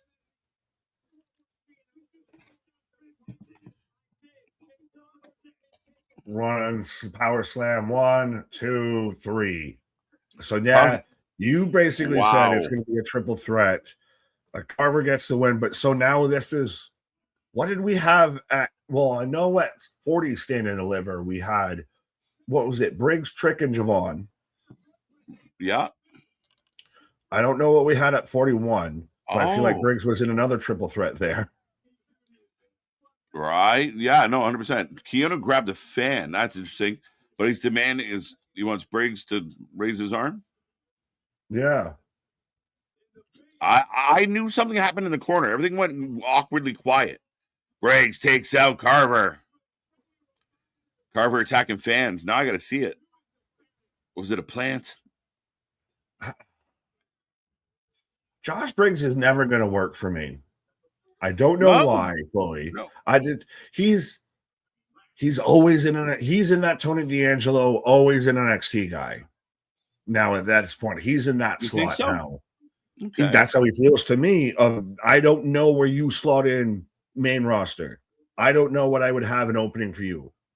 Yeah, I don't think he's progressed to the point where we're really talking about that step. You're bang on with that. I mean, he's been around for a while, but some guys, take a while. And then there was, we had the Tyler Breezes that felt like they were never going to get out and didn't really, maybe a little bit, but not as much as maybe they should have. You hope he finds it. I think he's a big body. I think there's a lot of upside. As Ren's here bumping belts with Elio. What is this locker room? What is what is this fucking Hank and Tank, Sean Legacy, who's in a knee brace, a Fuchador, Leo, who's in got a sling. You have Eli Knight, not to be confused with Kevin or LA, his two distant cousins. Ren Sinclair's here, and Shiloh Hill's here. Shiloh Silent Hill. Would you like butter on that, sir? Nick coming in smooth. There you go. I guess. Hey, what party did we walk into? Yeah. Well, and so they're going through the Hall of Fame class. Did you see the alleged news going around today of they're probably going to announce it here? The moment of WrestleMania, the match that they're inducting into this new category of the Hall of Fame is Hogan versus Andre, WrestleMania 3, the slam heard around the world. Yeah, I mean, it makes sense. I know why some people instantly went ew, but I mean, it is what it is. I mean, this is something made up last year. Dude, are we really going to fight over it, or does it matter? I don't know. I mean, it's one of the biggest moments of all time. It might have made the company in a big way with that move alone. Oh, that very That much one is spot. a pillar piece, a foundational piece of what WWE is. I don't dislike the whole moments thing and the matches, No, and it's it's something their way different. to have an extra callback to this and that. And hey, you may not get in individually, but your moment might get in, what have you, Yeah. all of this. It's an interesting aspect. And again, I think this year's Hall of Fame class outside of Steph feels like a lot of does. Oh, like in a sense of, yeah, Okay. that makes I thought sense you of why said they got duds. in. No, It's like not duds. does. That's Duh. not nice. Of like, yes, AJ Yeah. goes in. Yes, Sid goes in. It's an interesting year. It has a bit of a redemption vibe to it. With the business side of things, we never really knew how it was all going to play out. It was, for a while there, the McMahons were in fucking chaos mode and trying to just Stephanie worked for the company. Stephanie didn't work for the company. Stephanie was back in the company, out of the company. So you never knew, and you wouldn't really expecting her to be, kind of the heading up this class. Yeah, AJ, like you said, like a no brainer. But then you throw in like, Sid that probably should have gone in well before now. Demolition, who was long overdue. And so I think that's all right. Rodman a little bit, an interesting pick, but it's the celebrity wing. Who gives a flying hell? But yeah, I mean the Hall of Fame is not nearly what it used to be. Well, and do you care because it never has a physical manifestation or anything? It is all just kind of what you make it. Could they do an actual physical Hall of Fame? I think that'd be really cool. Hey, you want to make your money? Calm down on the ticket prices and build an actual Hall of Fame. And that is a constant tourist thing. Right. Put that why on not? the Vegas Strip. Do that. Yeah, why absolutely not? Like I know they've tried some like retail stuff in some other locations and some shit like that, but to have a legit place and give people a reason to go to it, especially nowadays, like with all the shit they can do interactively, everything they can do with virtual, you can make it a real fucking experience. So I'm all for it. It would be You smart could business. theme it to around every pay-per-view that you're doing. You could do a whole thing with it. Christ, you got the Saudi money. Do it in fucking Saudi for all I even care. I'm not going to go to it, but just do it. Right? Didn't they build something like that in Saudi? But it would still just be a cool thing to know that there is an actual place you could go and see all of the history. And you could have, say, like you're walking through and you're watching videos on a giant screen of stuff from when the MSG in the fucking 40s and everything, of shows like that stuff that people normally don't have access to or don't seek out, that you can go and experience all of that. That would be really fucking cool as a wrestling fan to be able to experience and enjoy. Yeah, and I mean, there's a lot of, we're gonna have to get AJ Francis back out there making deals, trying to get some of these items for this Hall of Fame. So if AJ we need Francis that. comes We back, need Titus O'Neil, millions of dollars. But yeah, I mean, shit, I think it'd be cool as a long-standing wrestling mark. I think it'd be awesome. Yeah, I mean, how much wrestling stuff even we all try and collect and everything like that, but imagine you're able to go to, it's the same with any, like if you go, you're a hockey fan, you go to the NHL Hall of Fame, it's gonna be fucking cool of, oh, that's the puck, even if it's it's black and white footage, they're on the ice, it's hockey night tonight, you're still gonna pop for that because it takes you through the whole history of everything. Same thing with the NFL Hall of Fame. In Canton, Ohio, the Baseball Hall of Fame, the WWE is the most synonymous of what would be a wrestling Hall of Fame because they own all of it. So for the most part, that's the best way to give back. It'd be cool. It'd be definitely cool. But then it would be a fortune to go to it. But Tatum Paxley's in the ring, and we have a face-to-face between her and Blake Monroe coming up, folks, as the show continues here tonight. Would that be a really good, like, big good faith thing, though, if they did that and it was... And think about it. You could sell tickets year round. Yeah. So you charge $100 a pop. There you go. Oh, okay. I mean, just roughly, just ballparking, but right. That's built-in revenue the whole time, and maybe you can come down on some of these ticket prices. You don't got to get John Cena and his Turkish, hair clubs to show up and host WrestleMania. Yeah, there's no beating those charges. That was the minute they announced John Cena, we were like, oh, okay.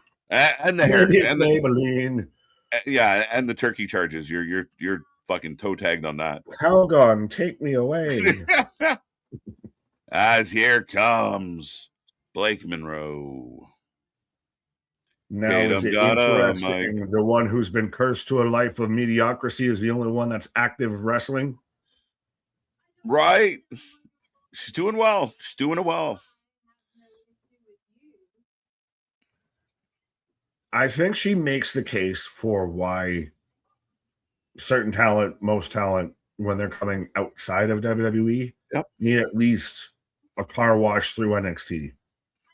I really believe it's true. And I you and I have had this conversation before at times about, she was like the number 2. She was 1B if to Tony, if she wasn't number 2 for a long time. And the idea of if she's number 2 there, then she should be number 2 over here. And it's not the same. It's not the same level. And people talked about it when she first came to NXT. She had some struggles in those early promos and those early exchanges. Now her matches have gotten better. I think her promos have gotten better. She'll prove me wrong here tonight. But we're watching her get better. If you threw Blake up into the main roster right away, toast. Oh yeah, I can be the starting quarterback at West Texas, South Mid Harmon University. But when I draw it and try and start and walk on at Alabama and everything, I might be riding a pine. That's just how the world works a little bit. No, it is. I mean, we see it all the time. We see it a lot of times. The bigs, you're like, shit, they're really good over here. And there's a reason why they're big. Oh, yeah. What is the story now with Tony? Is she out in? To my knowledge, she is out. And I've even seen people now, because TNA did a mystery attacker on one of the Nemesises, Nick Nemeth, after Sacrifice, that now they're just copying AEW because Tony Storm was the only wrestler that's ever been mystery attacked, ever. Again, we know all the companies are copying everybody and each other. We were literally watching, certain wrestlers just do everyone else's fucking finisher as like on fucking, button tap mode. Like just throwing everyone's finishers out there. Like, again, there is no, to me, that argument's dead. It's not even worth the battle. I mean, did they copy you? Maybe. But, half the shit you've done where we can go back where you guys didn't invent it.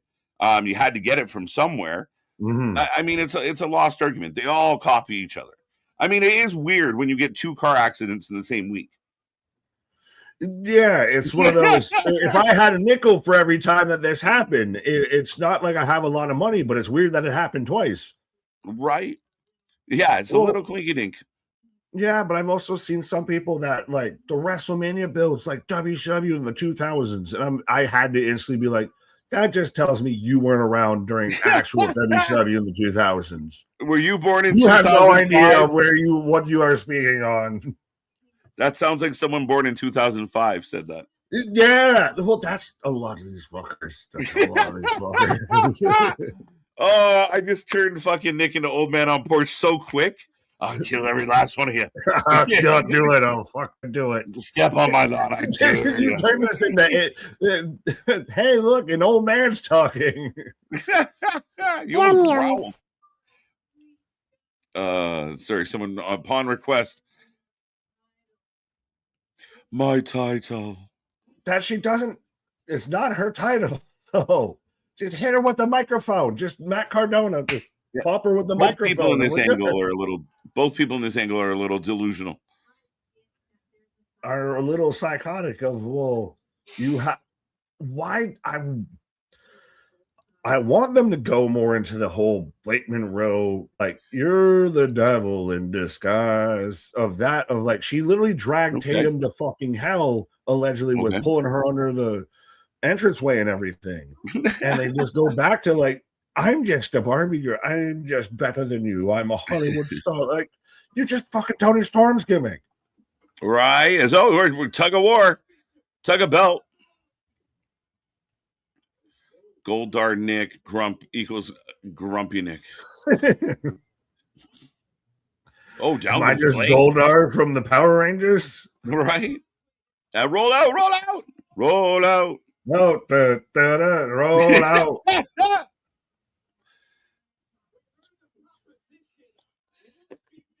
Nick doesn't believe the children are future. That's why I don't have any. Oof. What? That fuck them kids. I'm Brock. Fuck them kids. Right? Because we're in the back with Robbie. What about Gold Duck the Pokemon?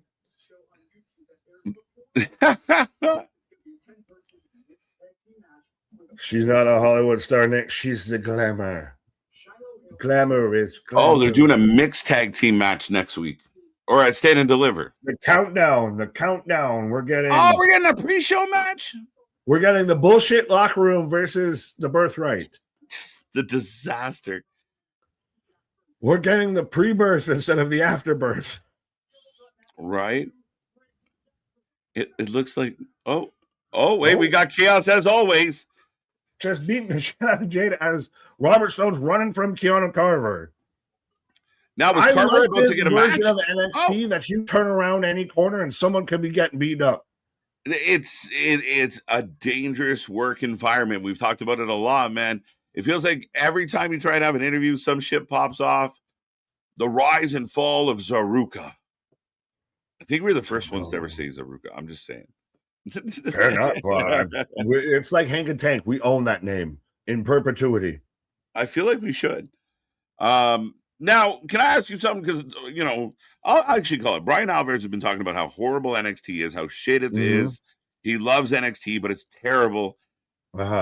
He was very critical of Soul and Zarya last week. And I was curious how you felt. Like, did you feel a big shift where Soul's the heel? I didn't feel that shift. I watched it back, and there's been the whole thing to where Zarya's playing the you denied me of my opportunities of I more just think it's the way that they've handled this ready-made story. You had it ready. You bought a frozen pizza and you, instead of throwing it in the oven, you put it in at like 500 degrees, you fell asleep, you took a nap, and you're pissed at the fucking DiGiorno that the shit's burnt and everything a little bit with me because they had this story in the palm of their hands. And they followed it. They took a little too long. They did this. They did that. They've gone all the way, a long way to get from their elbow to their wrist with this. And now it's not bad. It's a little muddy. It's still good. It's a little airborne. It's still good. But it's not anywhere near where it started at or what it could have been, I feel. My only issue was I felt the moment where they finally did it sucked. Like I didn't think they delivered well on that moment. But they even did the weird fake out before that too, and everything. Of they hated each other. They fought too much and then made up for my liking. Yeah, maybe you should have pulled the trigger instead of making up one more time. It was too many times of never mind, I don't hate you, and then you're like, just hate each other already. But I don't, and maybe I'll watch, as we move forward here, but I did not get a sense that Soul was the heel in any way, shape, or form, or was supposed to be. Maybe I misunderstood. I'm confused. It depends on how you want to look at the story on one hand, and because Zarya does kind of come off sympathetic. You still want to like her, you want to. She never did anything that's truly heel here. That's the thing. So she doesn't come across as, I won't say a justified heel because she's still justified in her actions, but Yeah. it doesn't feel like she's fully in the wrong or anything like that.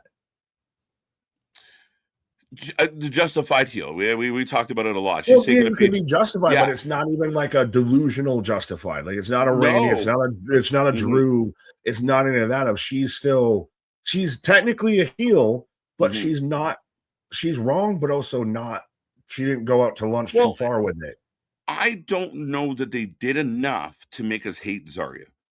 Like That's what I'm saying. that's where we're Essentially, you said getting it better gray, than I right? did. Like Yeah. it, that kind of like, and I 100% get what you're saying, and that's where it's just I kind of kind of your sentiment of just dig in harder. Like you kind of took a while to get there, and you didn't really, we were waiting for you. You called your shot, and then you bunted. Like what happened? But Yeah.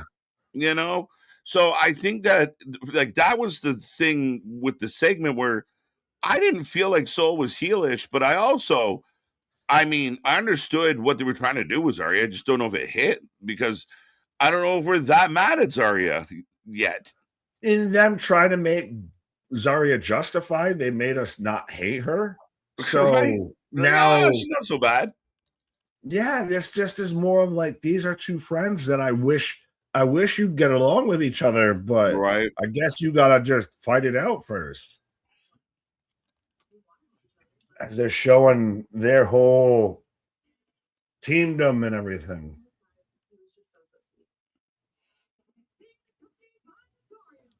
Oh.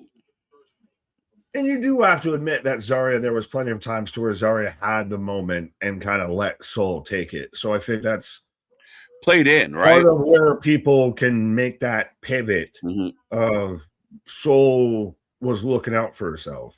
Well, yeah, and I mean, I think it all started. I mean, when she got hurt, and then Zarya stepped in, and then there's a lot of reasons, and then maybe that's why people feel the way you feel. Of you set us up, you didn't deliver. You set us up, you didn't deliver. Finally, when you said, "All right, fine, we're going to deliver," you were like, fuck, just fight." You're like, Just fuck it. You can have that. That ain't what I'm mad at. But Geekbox actually pretty much nailing it too. The problem is they've made Zarya relatable when you have someone who feels the need to have every moment about them. yeah, right. And it kind of has been that way, right? So that's it. We get that. So now It's it. the long. Ooh, sorry. I was just kind of like, okay, maybe I get where people would go. Okay, that kind of feels more heelish than not. But it's also like I said it, or you even said it better than I even tried to. Of Oh, that Zarya's, you don't hate Zarya, you don't dislike Zarya even. So she's not coming off as the heel properly with this. yeah, I don't care. I really want this match to just be a good match. Like, um, I get it. Like, I get everyone's opinion, but I think just get them in the ring, and I hope this match is an absolute banger, and it should be.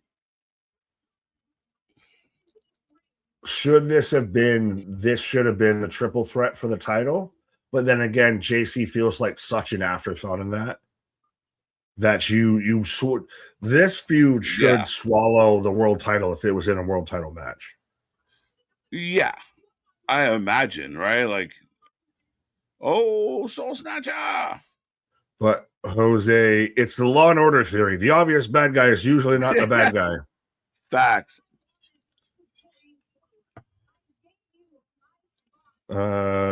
Narya is the worker. Soul is the overpushed company star.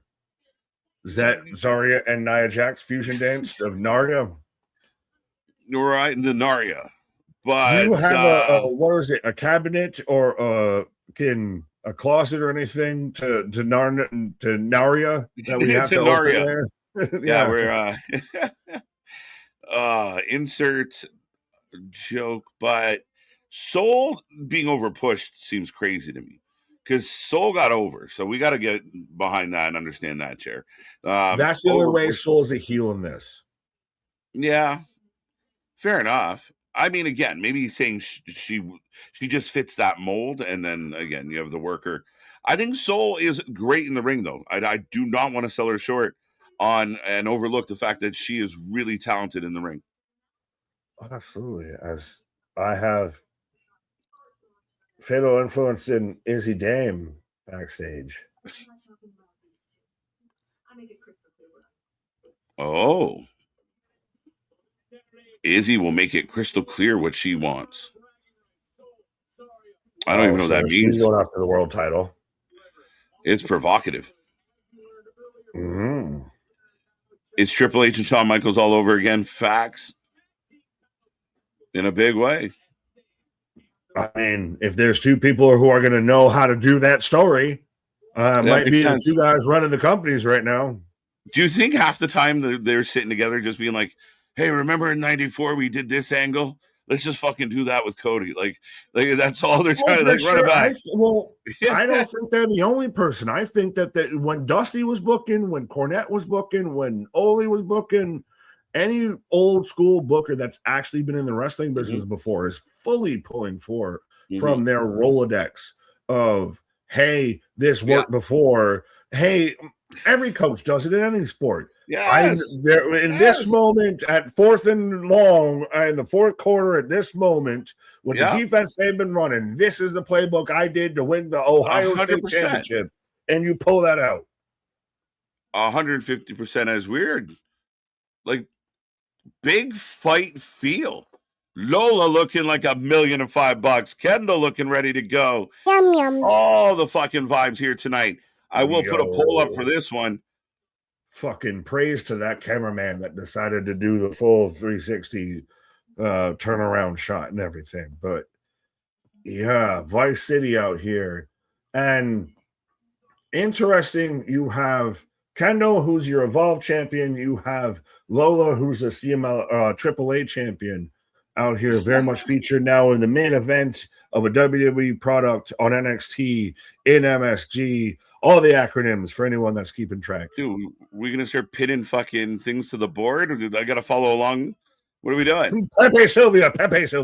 Right? Christ.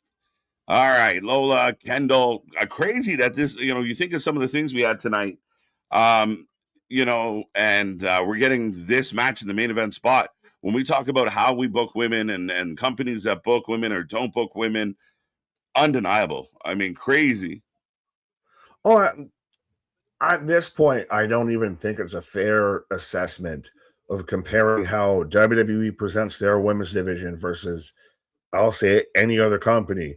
Dare I say, even of King Stardom or anything like that. That's Marigold. That's specifically Joshi Wrestling, all women's promotions. I think WWE still presents their women's talent better.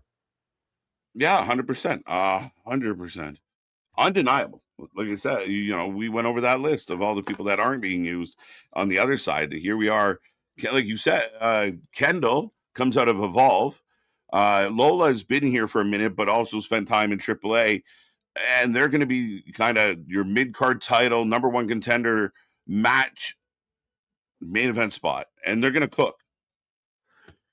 Your women's tag team title is the main tag team title in pro wrestling right now at this point, because no one's asking about who Logan and Austin Theory are going to face at WrestleMania after they just won the titles. No one's talking about the SmackDown tag titles right now. We're more concerned about what's going on with the women's tag belts, because that division's deep. That division is presented regularly out here. Yeah, and again, like, it's across the board. I mean, it's undeniable. It's undeniable as far as I'm concerned. And some people out there just don't want to give it the credit. But if you were like, oh, I'm one of those people that I like all the wrestling. All right, well, this is really good wrestling you're missing out on because some weird, blinded, self-inflicted loyalty. Well, I don't want to miss out on any good wrestling, but it might be self-inflicted as to why I need to take a brief pause for the cause here, sir, but I'll be right back. Nick, taking a pause for the cause. We will return. We're heading into the main event tonight.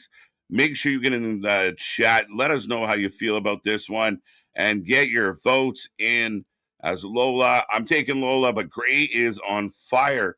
So this one really could go either way. Kendall is an amateur wrestler, and Lola has or is a noted MMA or has a noted MMA background. They're gonna be good. Let's go. Let's go. Kendall Gray or Lola? That's the question, Alan. That's the question. Who's it gonna be? Who's it gonna be? With the way Kendall's been booked, I'm nervous to bet against her, but it's Lola Vice. And I think Lola Vice has been absolute fire. So let's go, Lola.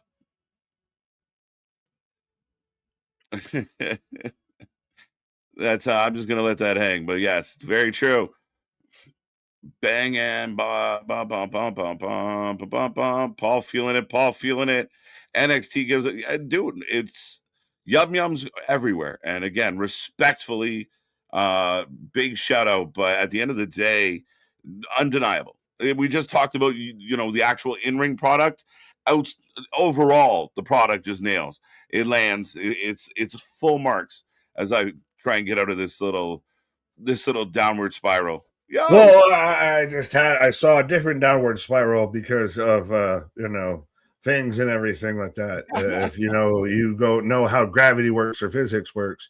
But I'm surprised I haven't seen more Callie Armstrong. I know I've been the advocate for her. I haven't been fully keeping up on Evolve, but she was the initial Evolve champion. Kendall Gray took that belt and just ran with it. Off.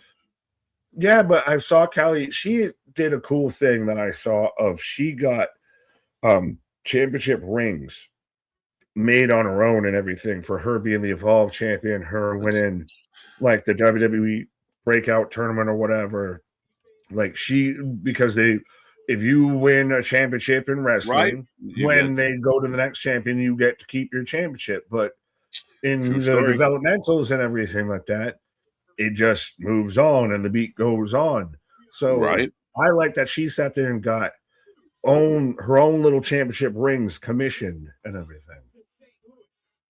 Absolutely is. I just wanted to let everyone know Ringsider Anthony posting out about Danny Luna leaving TNA as well. So again, the best rings insider in the business out there delivering some headlines. Go check out our sources can confirm. Our sources can confirm. I like it. Kendall Gray coming out to the dodgeball entrance. No, it's a Jasper Troy too. Of they all got smoke. Everything's very smoky. But a lot of smoke. Right. We said dodgeballs. I was trying to do that. And then I'm like, this man didn't even get his own joke. I'm surprised you're not more pushing for Carmen Petrova as she is Canadian. She got time. She'll be fine. She's learning. She's improving. We'll see her. I think she's talented. Her Adonis storyline killed her. Yeah, how to kill a career instead of Kill Bill out there. Right. Kendall Gray out here, though, very much with Harlem Heat Booker T gear. Right. Yeah, everyone's had a giant smoky entrance, and it just looks like, a Cypress Hill concert in the entranceway. What? Yeah, it just won't dissipate all night long. 50-50 on the vote from the chat. Crazy. 100, dialed right in. Nobody picked nobody. Who you got? Lola. I'll go with you on this one. Okay. Shocked. Well, because Lola, JC, and that moment might be more of a thing than Kendall, two-champ Kendall, I think. Interesting. But Kendall's still the Evolve champ? Oh, no, she lost it. I'm just asking. No, I could be right. I could be wrong. They've done such a good job of hyping Evolve. But it's weird shape. I still think it's one of those. If Kendall wins it, does it feel more out in the blue than if Lola wins it? Because I feel JC's done after Stand and Delivers? Like, what else does she have left to prove and do in NXT? Yeah, what could she really do? The most you're doing is putting someone over, which is, I assume, what you'd be doing at Stand and Deliver. Right? This is a very technical, very paced start to this match. Again, both women flexing their wrestling ability. They have done a good job at hyping Evolve, though. Yes, that's why most of their talent wrestles on Tuesdays. Like, most of. What do you mean, most of? Sean Legacy. He's on Kendall Gray. Kendall's not on Evolve anymore. They all got bumped up. The Vanity Project. They all got promoted when everyone went up to the main roster, my guy. Fair. So then your resident ringsider, Evolve insider there, KJ White. I'm just saying. They're doing this man got the Tubi on lock. Right? You got to have the Tubi. To be true.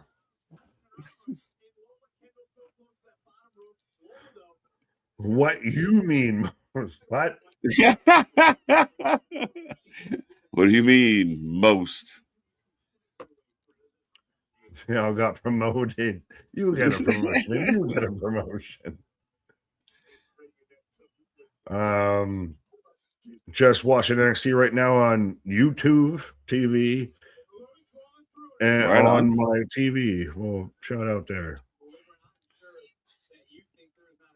That's how I'm watching it. Is YouTube, not YouTube TV. Oh, cartwheel. Nice. It through the legs. Scars. Well, that's a what? What? Lola Vice punched this woman in the baby maker, and you just go scores. So I'm like, well, she slid her through. She went through the 5-hole first. When it timed up perfectly, right as just body blow. And you're like, scores! Oh, here come the kicks. And again, people can say whatever they want about Booker right now, but he's selling the move. Like, he literally selling, like, everyone's supposed to be excited right now, and we all supposed to follow along. And here she comes. Hippie, hippie. Ole, ole, ole. Ole, ole, ole. At your head. I got your feeling. Whatever, whatever. But yeah, and no one ever has dealt with Don Cherry or John Madden or anything like that of an actual color commentator guy that's adding a little season, a little flavor in everything. So he doesn't know the X's and Y's, but he knows he doesn't need to, and he does know some of them. He just calls them different shit. Yeah, shucky ducky, quack quack.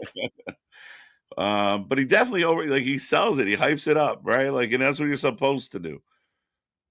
You need a guy that's gonna sound like that crossover, like that bridge between the fans and the I'm Howard Cosell of that. Your Michael Coles, your Jim Ross probably could have did the best job of almost doing it as a one man of even with having King, because he had that. Emotion in calling everything straight. Yeah. And, guys like King, guys like the Bobby the Brain, like, they told you what the bad guy was thinking when they would sell it the other way. That's even good. And he'd give you exactly, and then you get the counter. You get the straight shooter kind of going, no, we know that's not right. But, and again, JR sold the fuck out of it. Almost like if, like, JR in his prime, the current fans would be like, oh, why is he screaming so much? Like, what? My God almighty. He's broken in half. Yeah, but that's what I'm saying. If JR was a guy that was the straight shooter that could still get the emotion from, like, that the color guy would do too. I know Joey Styles went completely off the rails, but him, Morrow and JR's honestly, I think, a guy who could probably do an actual solo show and be fine. Yeah. But you even have like Gorilla out there with Hina. Oh, will you stop? That was such a thing because you have to have the counterpoints. You have to have the play against. You have the baby face and the heel commentator, just so you have the baby face and the heel in the ring. Yeah, you tell the story. Your job is to what they're doing in the ring. You're supposed to kind of convey that message and tell us what we're supposed to be taking away from it, other than wow, cool move. Yeah. You're narrating the art. That's a perfect way to put it. Nick is a she-wolf. The wolf there. Oh, werewolves of London. I was gonna halfway. I was like, where does wolf and she get involved in this? But yeah, you're gonna have that. What's her face? Shakira. Oh, there you go. I didn't know that was a thing. That's a thing. Deep cut. Let's go. I just like Shakira because my hips don't lie. All of that. Yeah, no, I'm a fan of Shakira because Latina with hips. How dare I? Yeah. How dare you? How dare you? How dare I find a woman attractive? KJ I got there. It took a minute, right? It's a little slow on the pickup. You got it. I still don't think I got it. Nick's O-face. Oh, man. Why are you trying to hone us in on that moment there, my guy? I'm not even sure how it came up. Oh, yeah. I mean, there you go. That's what it sounds and smoke like. Still hasn't dissipated from the entrance ramp, by the way. As it hits from the stage. All right. Kendall fighting back. Ooh. Oh. Now, is it impressive of the straps are down when it didn't look like you had straps to begin with? Right. Oh, there they are. There they go. Well, it was one thing when like Angle does it because singlet and the nips are out, but it's another thing when like a Kendall does it or a Maxine Dupree does it. It's now you look jokey. Yeah, I think you could. I mean, I don't feel that way with Kendall at all. They're more like suspenders than straps, But yeah, I think. What is an old man who wants to pay in pennies at the dollar store wearing suspenders? Oh, what a move! Dude! This match is going. Hey, go find the people that don't watch. Lola's yum yums are so powerful; they're eating her tights. Well, yeah, just fucking Miss Pac-Man. All the holies. They're Miss Pac-Man back there. They're all holy. Kata Hajime rolls out. Bridge through, knee, back elbow. Andrade still has the best in his match. Yes. I've said that for a long time. There's nothing. Andrade steps into it and snaps it in a way like no other. You barely believe. Oh, no. I'm surprised, honestly, he didn't get drafted in our fantasy draft. He's one of those that now I'm looking back when you stole. Yeah, but Andrade gave him done right in my division. Could have done pretty well. He might have done well in your company for sure. Yeah, you did take some lesser lights. So you'd fit right in. Some lesser lights. No, I mean Andrade's a tough most passive aggressive compliment insult I've ever heard. Some lesser lights. But with Andrade, I think it's because he's buried on the Callis family. Someone with like Dave going on. Just signed a new member. Yeah, like Andrade's on this great run right now. What, 3 appearances with Dawn and a subpar match at Revolution? Oh, what the fuck was that? She just spit a heel kicked her in the baby maker out of nowhere. Oh! 2. We need a lesser light championship shirt or something. That needs to be a thing now. That's a lesser light division. I'm the world lesser light champion. Andrade, that's a thing now. Jokes. Andrade is a messenger now. Yeah, he's like a carrier pigeon. He'll work for AEW for a couple of weeks. They'll send him back. He's a mule. He's literally a jackass because he's a mule. Oh, shit. Oh, kind of with a 2 count.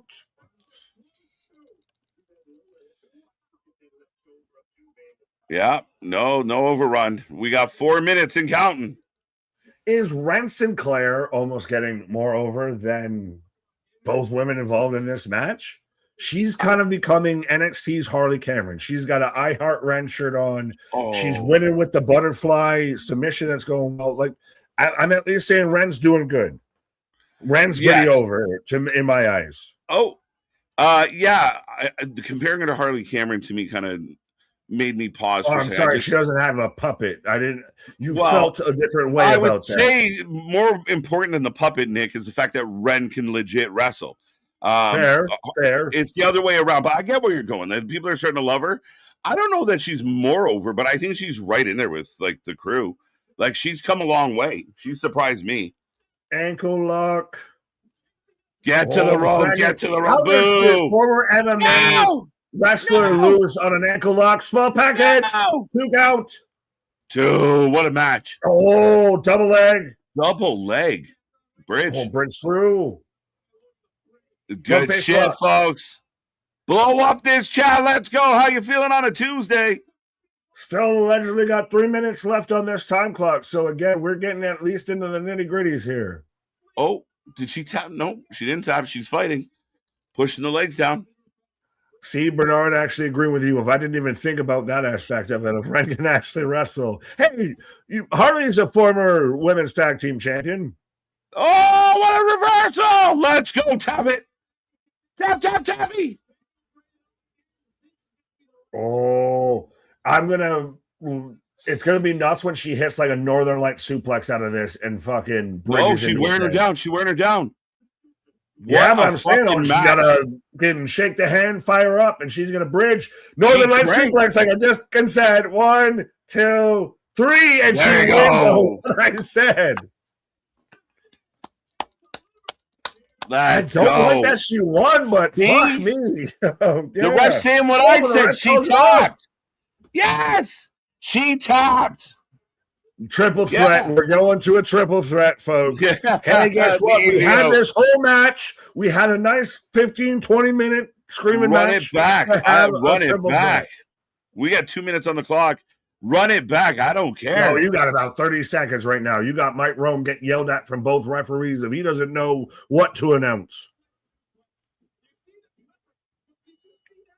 Wait, she tapped during the bridge? She tapped so why would you tap if you had a setup? I don't know if it was her giving her the Iggy or if she actually tapped, but they're selling it that she tapped as she was going for the suplex. So we're setting up a triple threat. That's clear as day what we're doing. We're setting up a triple threat. But that's bullshit. I thought when she was initially in the chokehold, the second time, I thought she tapped her shoulder. HBK.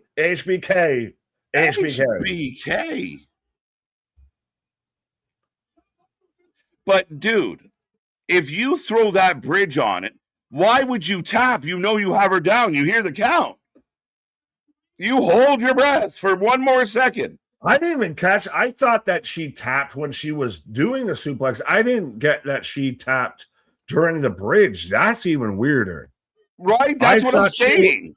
No. I initially saw because you can see her smack her back a couple times. Yeah. So that's why I thought that's where the initial tap was. I thought it was her giving her the Iggy to go for the move, and they called it a tap. I didn't see the second tap of. So that's what just happened because I just got to a car accident and Darby wasn't involved. We went off the air. To be continued. Same NXT time. They're done. They're off. They're gone. It's over. Michaels is in the ring. Everyone's in chaos. Fatal Influence is upset. It feels like a triple threat is going to be the thing. But I'll call it out, bro. If you're going to hit that, if you've been choked, but you have the wherewithal to throw up the suplex, and you hear the 1, the 2, and then you go, wait, never mind. Bro. Bitch made. Not even. It's just stupid. Well, it's even, to me, so you win your go-home show. You're standing to deliver that is about to be what should be your WrestleMania equivalent of Same heartbreak time, same heartbreak channel, kids. Tune in because we don't know what's going to happen here. Right? Run that shit back. Yeah, but you don't think you could have at least had some fucking resolution then? A little bit? You can't have a to be continued and resolution.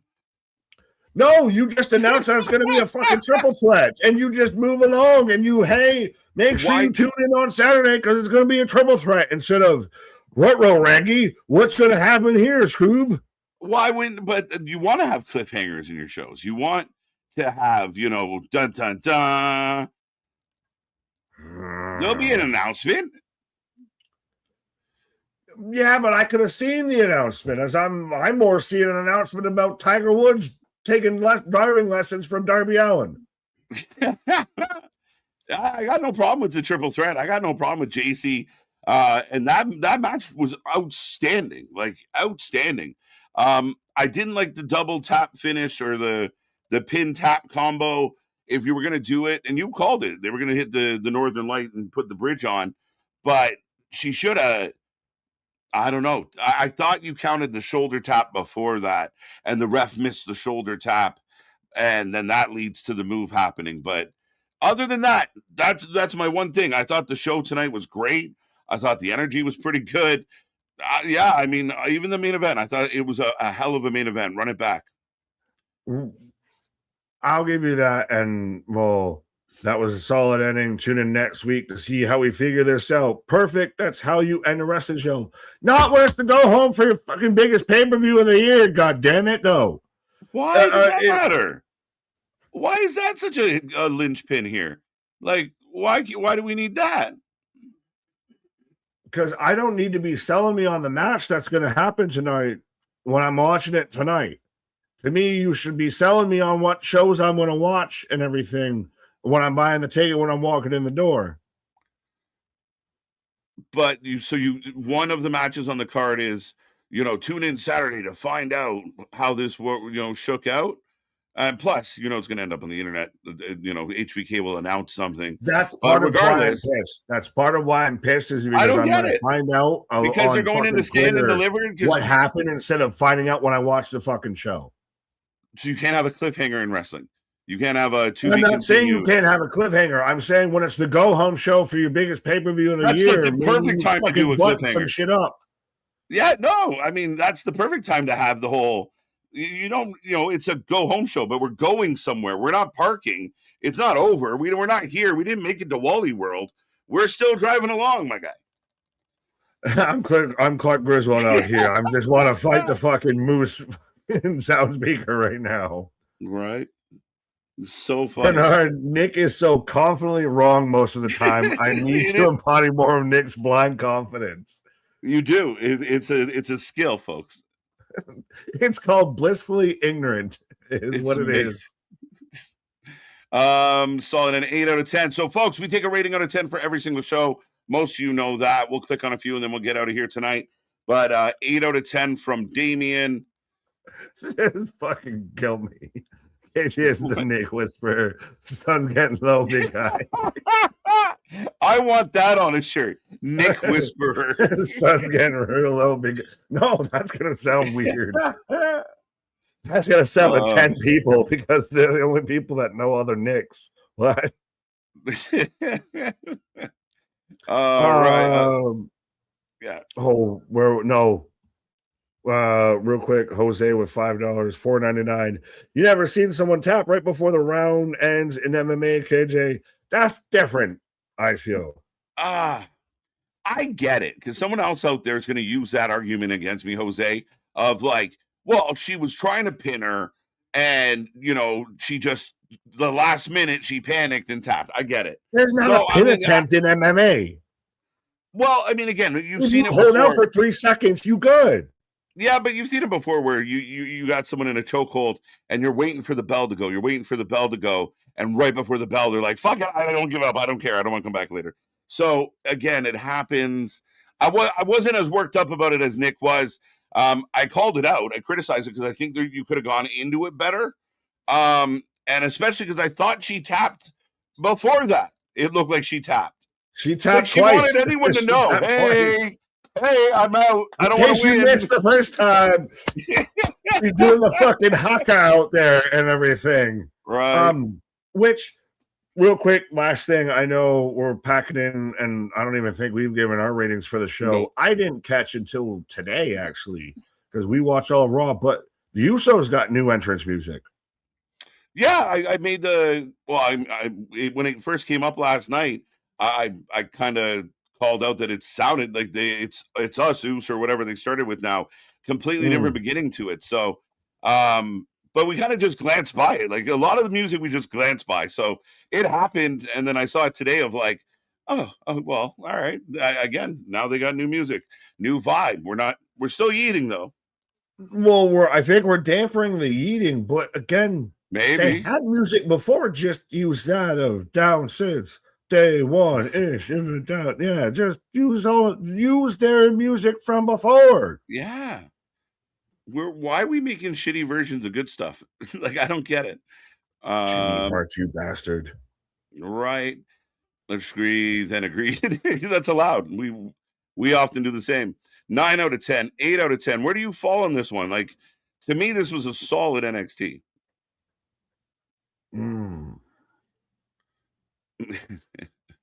7. 7. I can be talked into a 7.5. 7 was the name that initially spoke to me. You had the Grandes, you had the Undisputed, or not the Undisputed Era, Christ, Vanity Project and everything, or no, Birthright. I'm terrible. Right. But we'll make it. Tom and Louise, but that was a solid match. The Mike Santana moment really kicked it off on a good note. You had some moments that were good, but not great. I paused during the contract signing. We pretty much talked mostly about how Joe Hendry needs to freshen up or move up. I gave Monday Night Raw a 9, and that was a phenomenal show. So comparing that to this is a 7 to me. In the same house or in the same venue per se, 7. Yeah, I think that's I'm not that far off. Like that's pretty solid. I could see why somebody would say 8. I think if I'm being nitpicky, I'll go 7.5. I'll price this right. You just $1. No, 7.5. 6.9. Nice. Yeah. I thought it was a really good show. I thought it was a good go home show. I like leaving something undone. It feels really cool to me. I think that a lot of the stuff we got tonight were solid. Again, they're building a lot within the ring, which is good. We're getting good wrestling matches on NXT week in and week out again. Fair enough. Well, apparently Spaz paid $2 to tell me soaring like a penguin. Hey, those are graceful birds, motherfucker. Clank, clank. 8 out of 10. I'm soaring like a chicken. 7. And then my explanation isn't good enough for it to be just a 7. I thought it was a really good show. I mean, again, I really understand. But it wasn't great. Like you're not, like I said, I can be talked into a 7.5. I'm not giving you an 8 or anything like that. Why not an 8? I could be talked into an 8. No. Like 8.75. Oh, no, you're going to go just under? You're going to give a higher grade to tonight than you are to last night? No, not at all. Not at all. I'm like, how do we get an auction? What is happening? What enough, 7, 8, 8, 8. Yep. Just doing storage wars out here now. That's exactly what that was. Yes. But that's it. The NXT's in the bag. Geekbox, our buddy. Go check out Geekbox if I haven't said that enough tonight. Go check out our best friend. Good show, but wasn't so gripping. Several things that were quite gripping, actually. That's the British in him. It wasn't gripping. Yeah. She's not used to the American degenerates out here. Break it down. Reginald, I disagree. No, about that time, mate, chaps. Righto.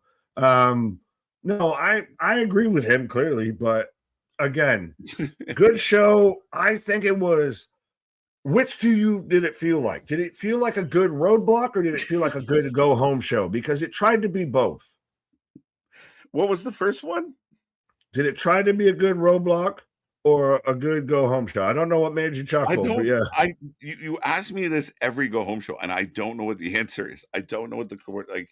I thought because there was some cliffhangers and like, both the fatal 4-way, Tony takes out Ricky, Ethan takes out Joe. That felt good, but it also, I mean, it was weird that it was a Roadblock. It was odd that it was just this random special show, but I think it was good, regardless of what you call it. It was a good solid B tonight. Yeah, I can't wait till Night of Champions before Dynasty for AEW. I feel like man searching for the dig, like I fucking I will claw and scratch at anything I can. But on that note, I don't know what else to say. That's it. I think we've ran out of words. Well, not words, because that doesn't ever seem to happen. But go get your merch. Don't forget, we shirt people. We just dropped a whole bunch of new stuff, including our Nike line. We got basketball jerseys, hats, bags, travel mugs, travel goblets, whatever you need to travel with and drink at the same time. We have it. Hoodies are only beards. If you have a beard, you got to go get an only beard shirt. You got to do it, folks. Yeah, how to prove that you're not a sweaty neckbeard is to get an only beards shirt out there. That proves right there. Even if you don't have any facial hair, they know you got a beard somewhere. Oh, somewhere. Somewhere. Shut up and roll with it. Yeah, speaking of bangers and mash, but Stand and Deliver this Saturday. We will be here at 6 p.m. from St. Louis. This one should be fun. Lots going on. Of course, lots of build, and we will probably get a triple threat match added to this already busy card. So it should be a lot of fun for that. Tomorrow we are back for Dynamite. It should be interesting. We're heading towards Dynasty, Osprey, Pac. It's going to be a big one. Yeah, click all the links. Follow us. Yeah. Check us out. Be a friend. Tell a friend. Kingdom fighting at it. Pac versus Osprey, but our shit is real. Our shit is raw. Our shit is authentic. When you're talking about that wrestling, you're going to put that for life with it. Would you like butter on that, sir? We would. Have a good night, folks. See you on the flip side. Come back tomorrow.